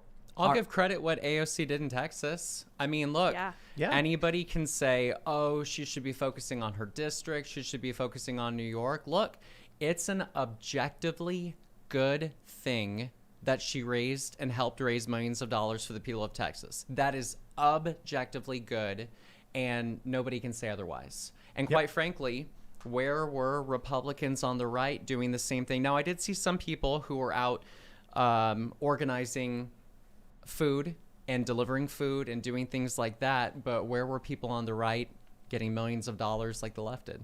Yeah. Well, it was an opportunity for AOC, and I'll say this. There's a lot of people who are like, she's just trying to exploit the situation for political gain. And my response is like, oh no, like AOC is helping people in Texas. It's like you cleaning up. Dare her. Yeah, right. Oh, geez. You know what? If she earns political points because she helped people in a crisis, she deserves them. Same for you, Scott. If you earn points because you got a bunch of people to clean up trash, you deserve them. So it's like, by all means, from your perspective, and it just makes us look petty, right? If we attack someone for doing something good. Real quick, let's make the political battle about who can do the most good. Yes. Let's be like, oh, AOC, how she's winning the fight and helping people who are in poverty. Ted, you got to go in there and raise more money and help more people. Sure. Just for the record, did you clean up the trash to get political clout? No. Or to help the people? What was your goal? I did it because nobody else was doing it, and I thought, wow, I have a responsibility with this platform. See, people don't understand. I actually feel a heavy weight on my shoulders. And because I've been gifted with this large social media platform, that's the reason why I work nonstop and why I actually feel guilty taking days off, because I feel like, number one, who else is going to do it? And I challenge you at home, please do it. I want you to do what I do. I don't want all of this on my shoulders. And that's why I consistently work, and I'm going towards 2022 because I feel like I have this moral responsibility to use my platform for good. What have you been? Hold on. I want it to be about political points. I absolutely do. I want everyone out there to know that you will make your political faction look good when you go clean up your city, Heck clean up yeah. trash, raise money to help poor people, raise money to feed those that are hungry and provide shelter to the homeless.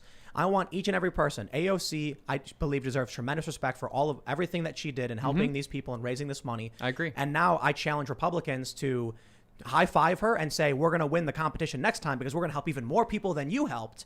And I want that to be politics. Imagine Ted Cruz comes out and he's like, in my campaign, I raised $5 million for this, people. AOC only raised $3 million. It's good that she did it, but we won in helping more people. Vote for me and we'll help people. I'm like, that's great. Like, let's do that. Instead of yelling at people and wanting to fight each other. I don't think we've gotten into like what you've been up to the last 3 or 4 months. I think you said you've changed trajectory a little bit.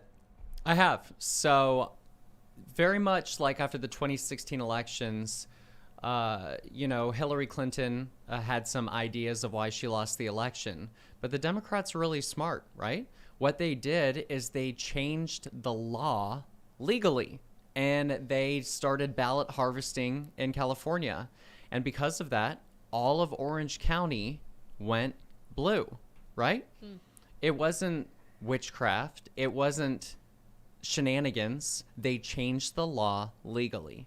And so I'm arguing for election integrity moving forward that why don't we do the same? We control the state legislature in 23 states. We have trifecta governments. We got the governorship, we got the state house, we got the state senate. It's within our power to change the laws legally to provide for additional election integrity to fortify the election, right? And we control the state legislatures in Pennsylvania, Michigan, Wisconsin. Would you look at that? Swing states. Why don't we do the same and at least force the governors who are Democratic to veto that legislation, which would have political leverage repercussions going to the 2022 elections? And should we elect Republicans in those states, then let's fortify the elections going into 2024 into the presidential. So basically, I'm just saying, look, you guys at home, you have the power, but it's up to you if you choose to harness that power. And if you are not talking to your legislators, writing them, emailing them, calling them, then quite frankly, you don't really care. Do you organize daily phone calls like at 2 p.m., call this number? Well, I did just read Donald Trump Jr.'s tweet where he was alerting us about SF 145, which is legislation in Wyoming that's currently introduced at the Senate committee level, which would allow for primaries that don't have a clear 50+1 winner. It would go to a runoff election, therefore taking away power from the Liz Cheneys. So Liz Cheney wouldn't be able to squeak out a victory with 13% of the vote or 25% of the vote. It would go to a runoff election. And so, yes. Wouldn't she just win the runoff, though? Not necessarily. Not necessarily. And so I did send out an emergency email to my contacts in Wyoming and look at what's happening in Georgia, for example. State Senate passed legislation that would allow for voter ID for absentee voting. So if people care, you need to call and get involved, especially with subcommittees where bills go to die. And so 2 important websites that I'm asking people to go to are legiscan.com to find legislation that's being introduced at the state level, and also ballotpedia.org to find more information about districts that you live in. All right. Well, that being said, Scott, thanks for hanging out. Let's go to Super Chats. And if you haven't already, go to timcast.com, click that shop button, and you can get your very own Diamond Hands Gorilla. That's right. Welcome to the Timcast Shopping Network. We have a new shirt where it's the I'm a Gorilla, but he's wearing a suit, holding wads of cash, and he's smoking while wearing sunglasses. I don't know if the smoking thing is like going to get us in trouble or something. I don't know. Maybe Is it a cigar? Yeah, I think it's fine if it's a cigar. I mean, You just It's puff. hemp. You just puff on I cigars. don't know what it Yeah. is. He's smoking something. And he is a Diamond Hands. For those not familiar, Diamond Hands is when you don't sell the stock. So because he knows not to sell, he's sitting there reaping the rewards of his tendies because the stock went through the roof. That's what the Diamond Hands Gorilla is. To the So moon. To the moon. That's right. Yes. Go to timcast.com, become a member. Let's read Super Chats. If you haven't already, also smash that like button. All right, let's see. We got deplorable pirate Captain Gunbeard who says, a video recommendation, Forgotten Weapons, Weapons as Political Protest, August 2nd, 2017, and Ian McCollum would be an awesome guest in the future. Also, with your shield or upon it, my fellow guerrillas. Huh. And that's right, we have that new shirt. All right, let's see. The Civic Nationalist says, in the 1930s, the Soviets were considered the greater threat than the Nazis. Boy, were they wrong. Maybe we are looking at one foe instead of a greater one. God save the Queen, long live Britain. The sun has not yet set. There you go. Gizmo says, what are the chances he gets a fair trial? Why doesn't the guard run them off? In reference to the autonomous zone. Because these people have, I don't know, for some reason, political authority, I suppose. Antifa just gets away with all this stuff all the time. I heard that a French guy, or a guy with the last name Chauvin, contacted me. He said that the name is pronounced Chauvin. Allison C says it's Chauvin, not Chauvin. What? And that new autonomous zone has been there since summer, but our totally non-biased local news has been hiding it. Wow. Yeah. Well, somebody just died because they won't put an end to it. I saw Richie tweet about it. It had been there for a while, and I was like, wow, I hadn't Really? heard about this. Yeah, I guess they went and explored it. Oh, it's not new, I Yeah. suppose. Interesting. All right, let's see. Parallel Knight says, make chicken Fallout City with vault overseers. Ooh, that's a good idea. Oh, get him a vault overseer desk. Let's make a little Fallout-themed chicken city. Oh my And gosh. High tech, we'll have a solar panel on the roof. Too much fun with All this. right. We got to do this one. Petty says, Milo is now choosing to live his life as a straight man. Oh, come on. Is that real? Interesting. Anything's possible with Milo. Yeah, that's true. I've seen a lot of people just say it's obviously attention. of course it's he's trolling. working. We're talking about it, right? Yep. I don't know. He's a master troll. He is that. Yep. I'll give A him that mega one. troll. I'm not sure which he would prefer. Here we go. Yeah. Ella says, Allison C's chat is right. That zone has been there since summer. Police are blocked from the area. Multiple shootings have happened in the area. Wow. Okay. So there's been a long-standing autonomous zone just operating. Well, that's why I don't live in these places. OMG Jimmy Boy says, if someone robs a bank now, can they just call it an autonomous zone and make demands? Yeah, I suppose so. Good stuff. Suburbs are better. You get more space. You know what I mean? And the bigger issue with cities is mostly about your freedoms, especially when you have conflict. I think the biggest issue is like when you live in a city, you can't play music. You can't play drums. A big difference between me and you is I grew up in a suburb. You grew up in a city. Yep. So it was all I knew growing up. I didn't know that there was like packed in yelling and loud noises from I never heard my neighbors, Chicago's not necessarily like Manhattan or anything. So where I lived on the South Side, it wasn't as crammed as, say, downtown or Manhattan. But it was amazing to have a yard growing up. We would play in the yard and We like have play yards in baseball in our backyard, big backyard. You can't play baseball Right. So, in Chicago. so I think the suburbs are where it's. Where did you grow up? Suburbs. Did you have like a big yard, front yard, backyard? In Florida, we did. Yeah. Yeah. It's nice. Beautiful. Pool, backyard. Oh, nice. Yep. I think Lived you're at the right. beach. Having access to that grass is like really amazing. We have yards in Chicago, but they're tiny yards. Were you in a house or in a House. apartment? Yeah. House. So it's all houses next to each other. But these autonomous zones, it wouldn't happen in a suburb or a rural town. The only reason why it's happening is because it has the majority support of the people that live there. And because it's a democratic city, you have the support of the politicians that are there. And the police are forced, because of social justice and because of the media, to go along with the will of the people and the politicians. So that's the only reason why these autonomous zones are happening in Seattle, Washington, and Minneapolis, Minnesota, because of those things being in place. All right. We got Avenger X90 says, hey, Tim, missed your birthday stream yesterday, but happy late birthday. Keep up the good work, bro. We need more people like you in the news sector. That's right, everybody. If you didn't know, yesterday was my birthday. So birthday. Thank you very much. You can smash the like button as a birthday present if you so desire. That's all he wants for his birthday. Commander232 says, well, Scott, I don't know your opinion on Armstrong from here in North Dakota, but I myself decided to run against him as he does nothing but sit quietly in the corner. Wish you all the best. Your fan, Anthony Bergen. P.S. Time for North Dakota to regain its voice. Ooh. Are you familiar with Armstrong and I don't know Armstrong. I don't know that race. There are a lot of politicians who just try and keep their head down and Good say for nothing this and guy. do nothing. So those people are, in my opinion, just as bad. If you're not defending the rights of your constituents and you're just kind of hiding in the back and saying, just don't notice me, that's still bad. Just cause says autonomous zone of Texas and red states. If they can do it with no repercussions, so can we. Come to our autonomous zone, Tim, and bring your chickens. Well, we're building a chicken city. The chicken city will be an autonomous zone. We should put an we'll put that's a good autonomous idea. zone on it. No, but the chickens are in charge. Yeah, Yeah. don't mess with the chickens. No, I'm more shaking my head out of Like, wow. exhaustion. Yes. Come on, our chickens are going to be great. All right, here we go. Sean says, I live in the suburbs and work construction. Doing jobs near Floyd Plaza is crazy. Seeing businesses boarded up and shut down with BLM signs everywhere is wild. I have to drive 10 minutes to use the bathroom. Whoa. This is the scariest thing about what's happening, is that in like Berkeley, people put the signs in their window, and some of them even say, please don't hurt us. When Michael Tracy traveled around the country after the BLM riots, tons of businesses had signs saying things like, please, we're a minority-owned business, don't hurt us. Please don't hurt our family. Oh, no, I have a theory. I think some of these businesses don't agree with BLM, but they simply are putting those up in their window for that sole purpose that they won't be attacked, they won't be burned to the ground. Well, they get to live under a boot. Dude, the last time I heard of people putting things up in their window was the Juden in the Nazi Germany, where they would make people put a Star of David on their door That's if they were different. Jewish. That's Yeah, different. that was different. But did they also put the swastika on their door if they supported the party? What's happening now is that people are scared Antifa will burn down their businesses, or Black Lives Matter rioters will. So they put messages of support on the property, hoping it will protect them. It'll work for a small business, but it won't work for a corporation. Like Whole Foods did it, and they smashed out Whole Foods anyway.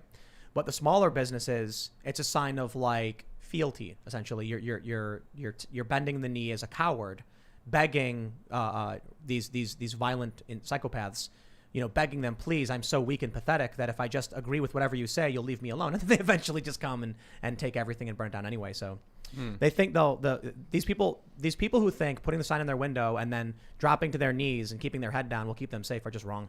They've not learned from history. Steven Voiceover says, did you guys see Jeremy's video today about the girl that was driven to delete her channel? If Lids could look her up, maybe you guys could give her a shout out. You guys rock. Keep doing what you're doing. Oh, and Tim, keep doing the impressions. Yeah. Which ones? All of them. Bernie Sanders. Yes. Oh, yeah. It's too good. It's great. Bernie Sanders. Was I was doing that one downstairs. Was I doing it on the show now? Mhm. Sometimes I You just did don't know. earlier. I You just didn't even notice you were doing it. I invoke the spirit of He Bernie. did. It just Yeah, happens. it's true. The millionaires and the billionaires. No. He doesn't say millionaires You're right. anymore since he became a millionaire. Have you noticed? Yeah, The good transition, point. he only talks about the billionaires now. I noticed this. A couple weeks ago, he mentioned millionaires. I think he's been watching your videos. He's watching and he's like, He was like, oh, no. oh, he's right. No, he was like, Tim Pool, I'm a big fan. I can't Yeah. believe I offended him. You're right. Some millionaires. The joke I made still before was that responsible. like we have a door downstairs, and I said, you have this ivory tower that the left and the right populists are trying to break into to get to the establishment political positions. And Trump was just like a bull slamming into the door, and Bernie was politely knocking. Well, they opened the door for Bernie, and then Bernie's got all these left populists behind him, and he goes, thank you for letting me in. Just 1 minute. He turns around, and then he's closing the door behind him. Just wait right here. I'll be back. And then he closes the door and just joins the establishment. They still like him, though, because he's leaning out the window saying, don't worry, I'm fighting for you. Trust me. And then he goes back in, and they all laugh, and they give him, whiskey. But actually, Trump is going crazy, so. All right, Thomas David says, where's Luke? What up, Ian? What up? Luke went to Anarchapulco, I think. Oh, yeah. I saw a video on his Instagram. Yeah, he He's was a having speaker, fun. I think, wasn't he? Cool. Yeah, he is. Yeah. Good for him. All right, what is this? Lucy Lurker says, for the love of all things holy, please hang the picture up that is on the floor behind the guest chair. Love you so guys. funny. Happy belated B-Day. Well, there's a need couple more actually room. on the ground, Yeah. and I do like the one on the ground. We need more picture wire. That's why we didn't hang it up. Yeah. Because the other ones are hung properly. So, but I do these. like the Biden eating the little girl more than the We need Rogan the one one. of you, too. We need to update it too, because the Trump Biden debate one I think is a little It dated. was a temporary one, yeah. Yeah, now the Biden eating the child I think is Yeah, more it's swap out. relevant. And then we'll have two pictures, because behind Ian, we also have the OK Boomer girl getting eaten by Biden. Yes. I want to get Joe on the show. Well, we still have the picture of Joe, Joe behind Rogan. him. Yeah. I don't Joe wanna, Rogan? Yeah, I don't. Yeah, I hope let's it do it. happens I'll get before we right move on that. that. Yeah. Let me just tell Joe to Yeah. Get here. very busy man. Do it. Morgan H said, remember Bill Maher said in the air that he'd be willing to see the U.S. economy crash if it meant getting Trump out of office? Yep. Yes, we all knew it. Let all the American people suffer. Good stuff. Yeah. All right, let's see what we got. Rex the Sauce Lord says, it's okay, Tim. Don't lose hope. For my generation, I've grown up here in San Diego. I'll be 22 next month, and me and my friends all understand what hard work is, and we're trying to make something for ourselves. We all voted Trump, by the way. Awesome. Very interesting. Weld Girl says, U.S. law shield, legal defense for self-defense, and gun law by state resource for two-way discussions. Love the Beanie Brigade. Hey, appreciate it. All right, let's see. Where are we at? Race Gardener says, yeah, Jimmy Dore covered it the day Trump tweeted 2K checks. Then Dems like Pelosi and Schumer started to say 2K checks. Wow. Yeah. That's December interesting. 22nd, I think. Wow, Jimmy Dore covered it. They don't like nice. Jimmy. The establishment does not like Jimmy. All right, let's see. Shauna Ray says, first super chat. Love you guys. Thanks for all you do. It's frustrating to live in Florida and see all of my left friends constantly bashing DeSantis. They don't know how good they have it in Florida. True. I mean, unless they're like authoritarians who are mad that he's allowing Republicans a voice, and you know what I mean? Yeah, some people are really afraid of COVID. Yeah. All right, let's see. Adam says, Crowder did a hold protest in Michigan, a hold protest in Michigan about Whitmer killing the elderly and not releasing nursing home deaths. She blocked Freedom of Info Act requests for the actual death numbers from nursing homes several times. Also, she blocked a bipartisan bill to stop her from forcing young COVID-positive patients into nursing homes. All of this info is in one of his videos from a few days ago. Love you all. Love you too. And now I think Charlie LaDuff, he's a Detroit reporter. He filed his lawsuit, didn't he? I think so. I think he's filing, working on that. filing a lawsuit against Whitmer over the numbers that they want to be He's released, a I busy believe. bee too. Good. Mitch Stew says, GameStop will be $500 a share by Friday. GameStop is only beginning research naked shorts, which is the illegal activity of predatory hedges. It is the modern day Wolf of Wall Street. I am using my gains to buy my first home. Wow, Ooh, congratulations. oh, See, awesome. diamond hands. Heck yeah. These people who knew not to sell. Now, I'm not incredible. giving any financial advice. I don't know what's going to happen with GameStop. I can tell you that we have made an exclusive Diamond Hands Gorilla t-shirt over at timcast.com, and then click that shop button and you will see it. And it is a suit wearing gorilla. So, It's hey. great. Bernstein Wolf says, Tim, happy belated birthday. You're an inspiring dude. I'm an LA-based fine artist rebuilding after 2020. I'd be honored to draw you a portrait as a B-Day gift, or anyone on the Beanie Crew for that matter. Ooh. See my work at Zach Fajardo, FAJARDO.com/artwork. Cool. Boosted says, Tim, have you heard of the Great Barrington Declaration? It's a petition signed by thousands of medical and public health scientists speaking out against lockdowns. Young Ripa did a video on it, and YouTube deleted it right away. Eric. Yikes. Yeah, well, I'm not surprised. It is a fine line, and it's interesting sometimes why some channels get taken down and others don't. Whatever. Seth Hess says, yo, Tim, go to Google's homepage, and there is a link to Google Trends with the hashtag #StopAsianHate. This has to be a play by the CCP. Supposedly, there's an uptick in racism towards Asians since COVID. No, that's true. There is. There absolutely has been a lot of attacks on Asians. There's videos of it, man.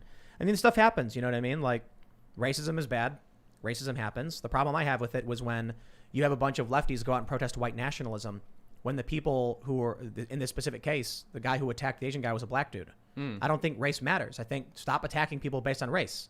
Instead, the left, these leftist activists have found a way to turn an issue of ending racism into legit being racist, I guess, and not caring about what actually is going on in this country.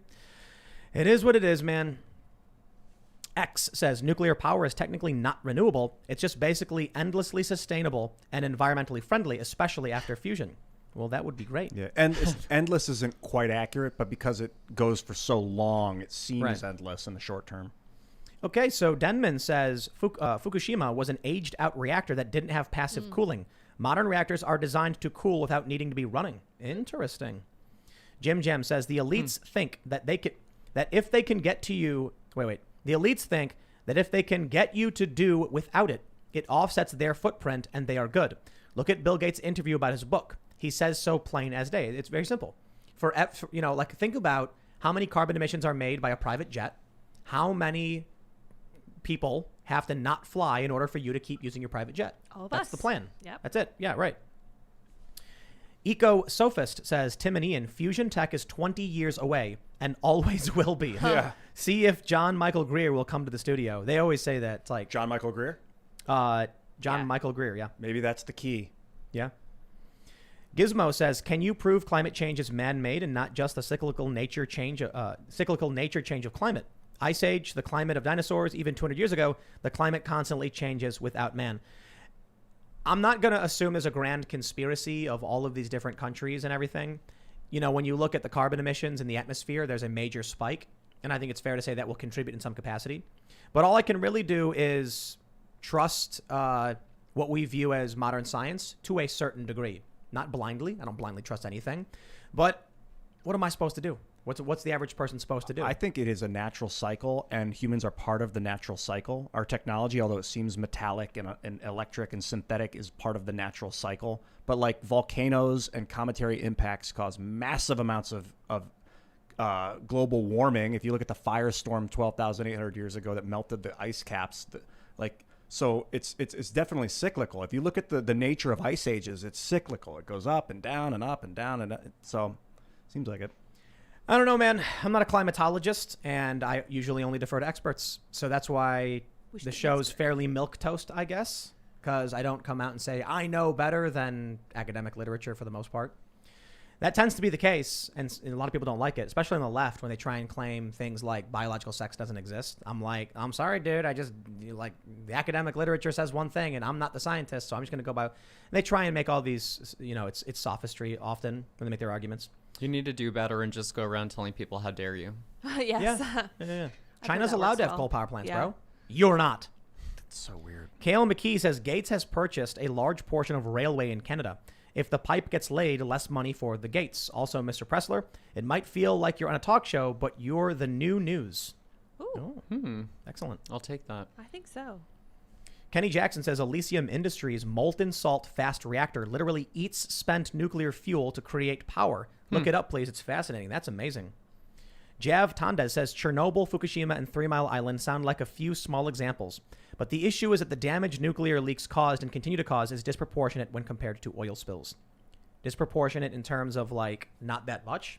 How many people have died from nuclear disasters? It's tough to measure because the corium is radioactive. So when it melts through the ground of the nuclear plant into the earth and sits there and radiates the earth, or into the ocean, which is where all that Fukushima stuff went, radiates the plants and the fish, it could cause long-lasting impacts. And it's tough to get rid of the corium because it's in a constant state of meltdown. All right, let's see. Johnny Silverhand says, I'm a millwright apprentice about to graduate from trade school. I applied at a place called Snow Lab that's doing experiments with nuclear power and got an interview. Hope I get the job. It'd be awesome to be a part of that and a little atomic symbol. That's cool. A stink bug got Scott. I got stink bugged. Nice. Stink bug. Bass player says, hey, Tim, make sure your car seatbelts work and you aren't being followed by the paparazzi. Also, don't drive through tunnels with no cameras. Hey. Strong advice. Poofy says, Timothy Daniel Poole calls to impeach Queen Elizabeth again on his show, New York Times. Yes. Yep. Man, It's official. Allergies coming back. It's canon. Brandon Tom says, talking about your anti-tweeting, do you see the parallels between your tweeting garbled nonsense of left talking points and the grievance studies? Happy belated birthday. Yeah. Yeah, for the most part. We should talk about the grievance studies. Yeah, I believe we will. Eric Miller says, Tim, here's your argument. If nuclear is so bad, why do we have all these nuclear submarines contaminating our oceans? Slogan, let's be clear on nuclear. Green nuclear. They tried doing clean coal and the left didn't like it. Brotherly Bra says, this time on Timcast, Tim discovers the power of Twitter-ish posts. We don't swear on the show, so if you get what it means. True, though. Hey, here we go. YouTube says, YouTube comments, look up Montana Freemen, a right-wing autonomous zone in Montana in 1996. It didn't end well for them. Can we just call the Antifa people sovereign citizens Sure. in the autonomous zones? I'm going to start referring to them as sovereign citizens because they are. They're people who are claiming they're autonomous. What's the difference? Same thing. Snowboard Dan says, Tim Pool, a.k.a. the living meme master. Yeah, I just really don't care about this stupid garbage anymore. That's how you make a meme. APC Doc says, I'm with Scott. America First candidates only for 2022 and beyond. How would you define an America First candidate? The philosophy of every piece of legislation and every bill that you vote on should be under the question, does this benefit the American people or does it not? Quite simply. So, I mean, if you have the ability to have a budget bill and money is going to Iran, money is going to Honduras, Guatemala, the rest of the world, and we're not spending that money on infrastructure, I'd say downvote. Don't vote for the budget bill. That's aiding the rest of the world and not America. Does it secure the border? Does it make sure we're putting the American people first? Does it make sure that, it just has to come back to America first?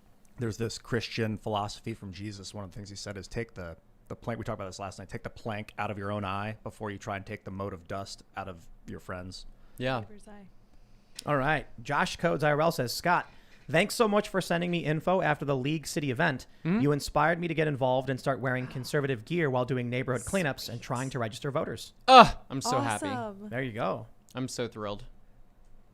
Situation Normal says, LMAO, check wiki, Tim Pool, quote, views, and then a googly face. Yep. It's hilarious.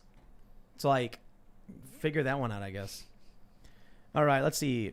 Charlie N. Charge says, it makes total sense that Joe Biden is president, and all these major cities keep voting blue and support these rioters. People are the only species on the planet that gets dumber in large numbers. I think a lot of animals get dumb in large numbers, but it's an issue of manipulation. I think taking advantage of someone makes you the bad guy, not the person who's being taken advantage of. And I feel bad for these people. I agree.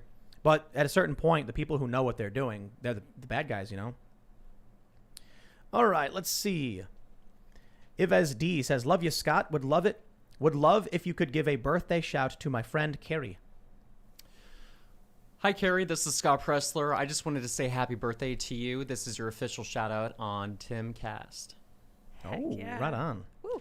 James Deneen says, Tim, are you going to start a video game and technology channel as part of the Beanie News Network? Love the show. Gorillas grow together. Yes. I don't know when. We've talked about it quite a bit. We actually are working on a video game. We actually have a video game in development right now.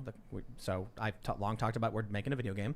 And Ian's working on a card game. And the video game. Yes, and the video game. Extremely fun. And they're going to be amazing. We've already talked about I'm who's involved with it, right? I don't know how specific we've been involved. Yeah, we talked a little bit about the card game. We mentioned Seamus Adam's working on from it. Freedom Seamus Tunes. is doing the art. So it's Freedom Tunes art for the video game too, right?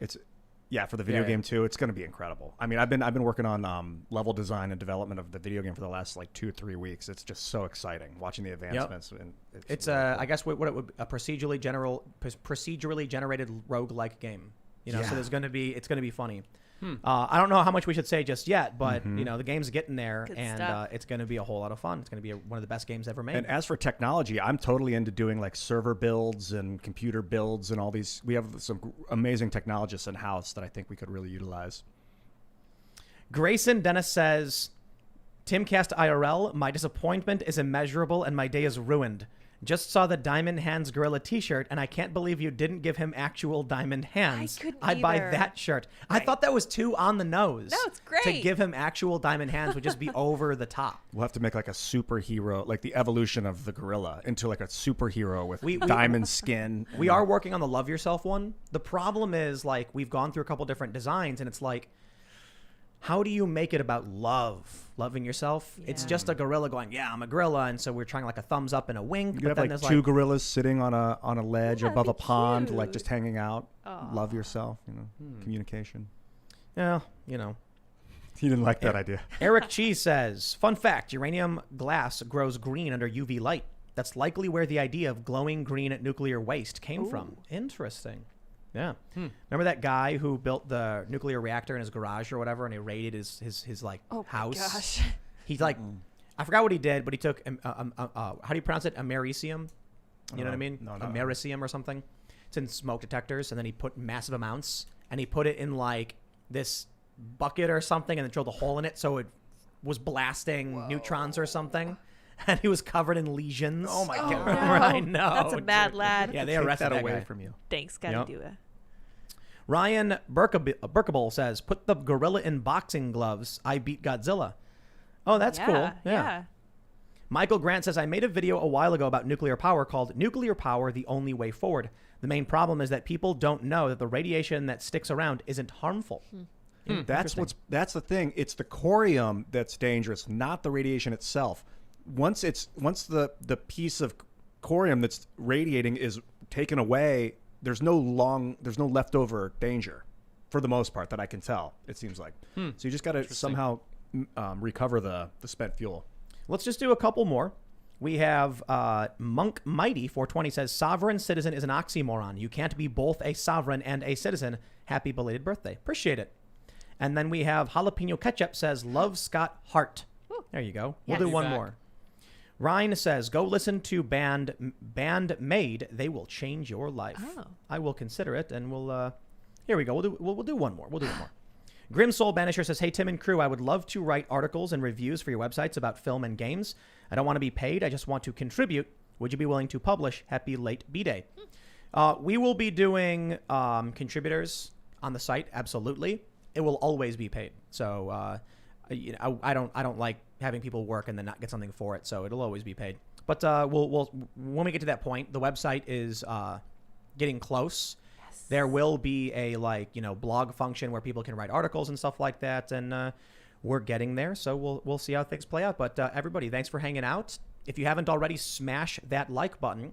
We will have the members only exclusive segment coming up in about an hour over at timcast.com. Also go to timcast.com, click shop, get that Diamond Hands Gorilla t-shirt if you haven't already.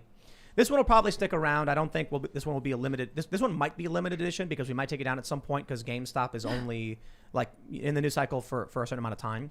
We do have a couple limited edition Gorilla shirts that are going to be coming up, and other art too, because not just going to be an endless stream of Gorilla t-shirts. But anyway, we do the show live Monday through Friday at 8 p.m. Leave us a good review if you're listening on iTunes or Spotify or whatever. Give us all those stars, and you can follow me on all social media platforms at Timcast. My other channels are youtube.com/Timcast and youtube.com/TimcastNews. And Scott, is there anything you want to mention before we dip out? You can follow me t.me/Scott Presler. That's my Telegram. And just now, Liz Cheney, Adam Kinzinger, Lisa Murkowski, we are peacefully and democratically coming to take your seats in 2022. Right on.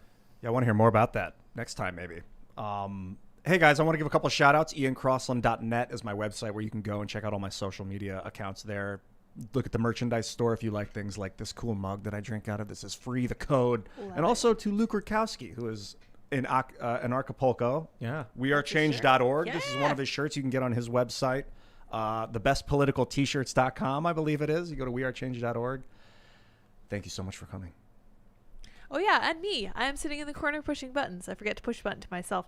I'm Sour Patch Lids on Twitter and Minds, and I'm Real Sour Patch Lids on Instagram, where you can join me for my post-show tea chats. They're very short. And I am also on Gab. We will see you all over at timcast.com. Thanks for hanging out, and we'll see you there. Bye, guys.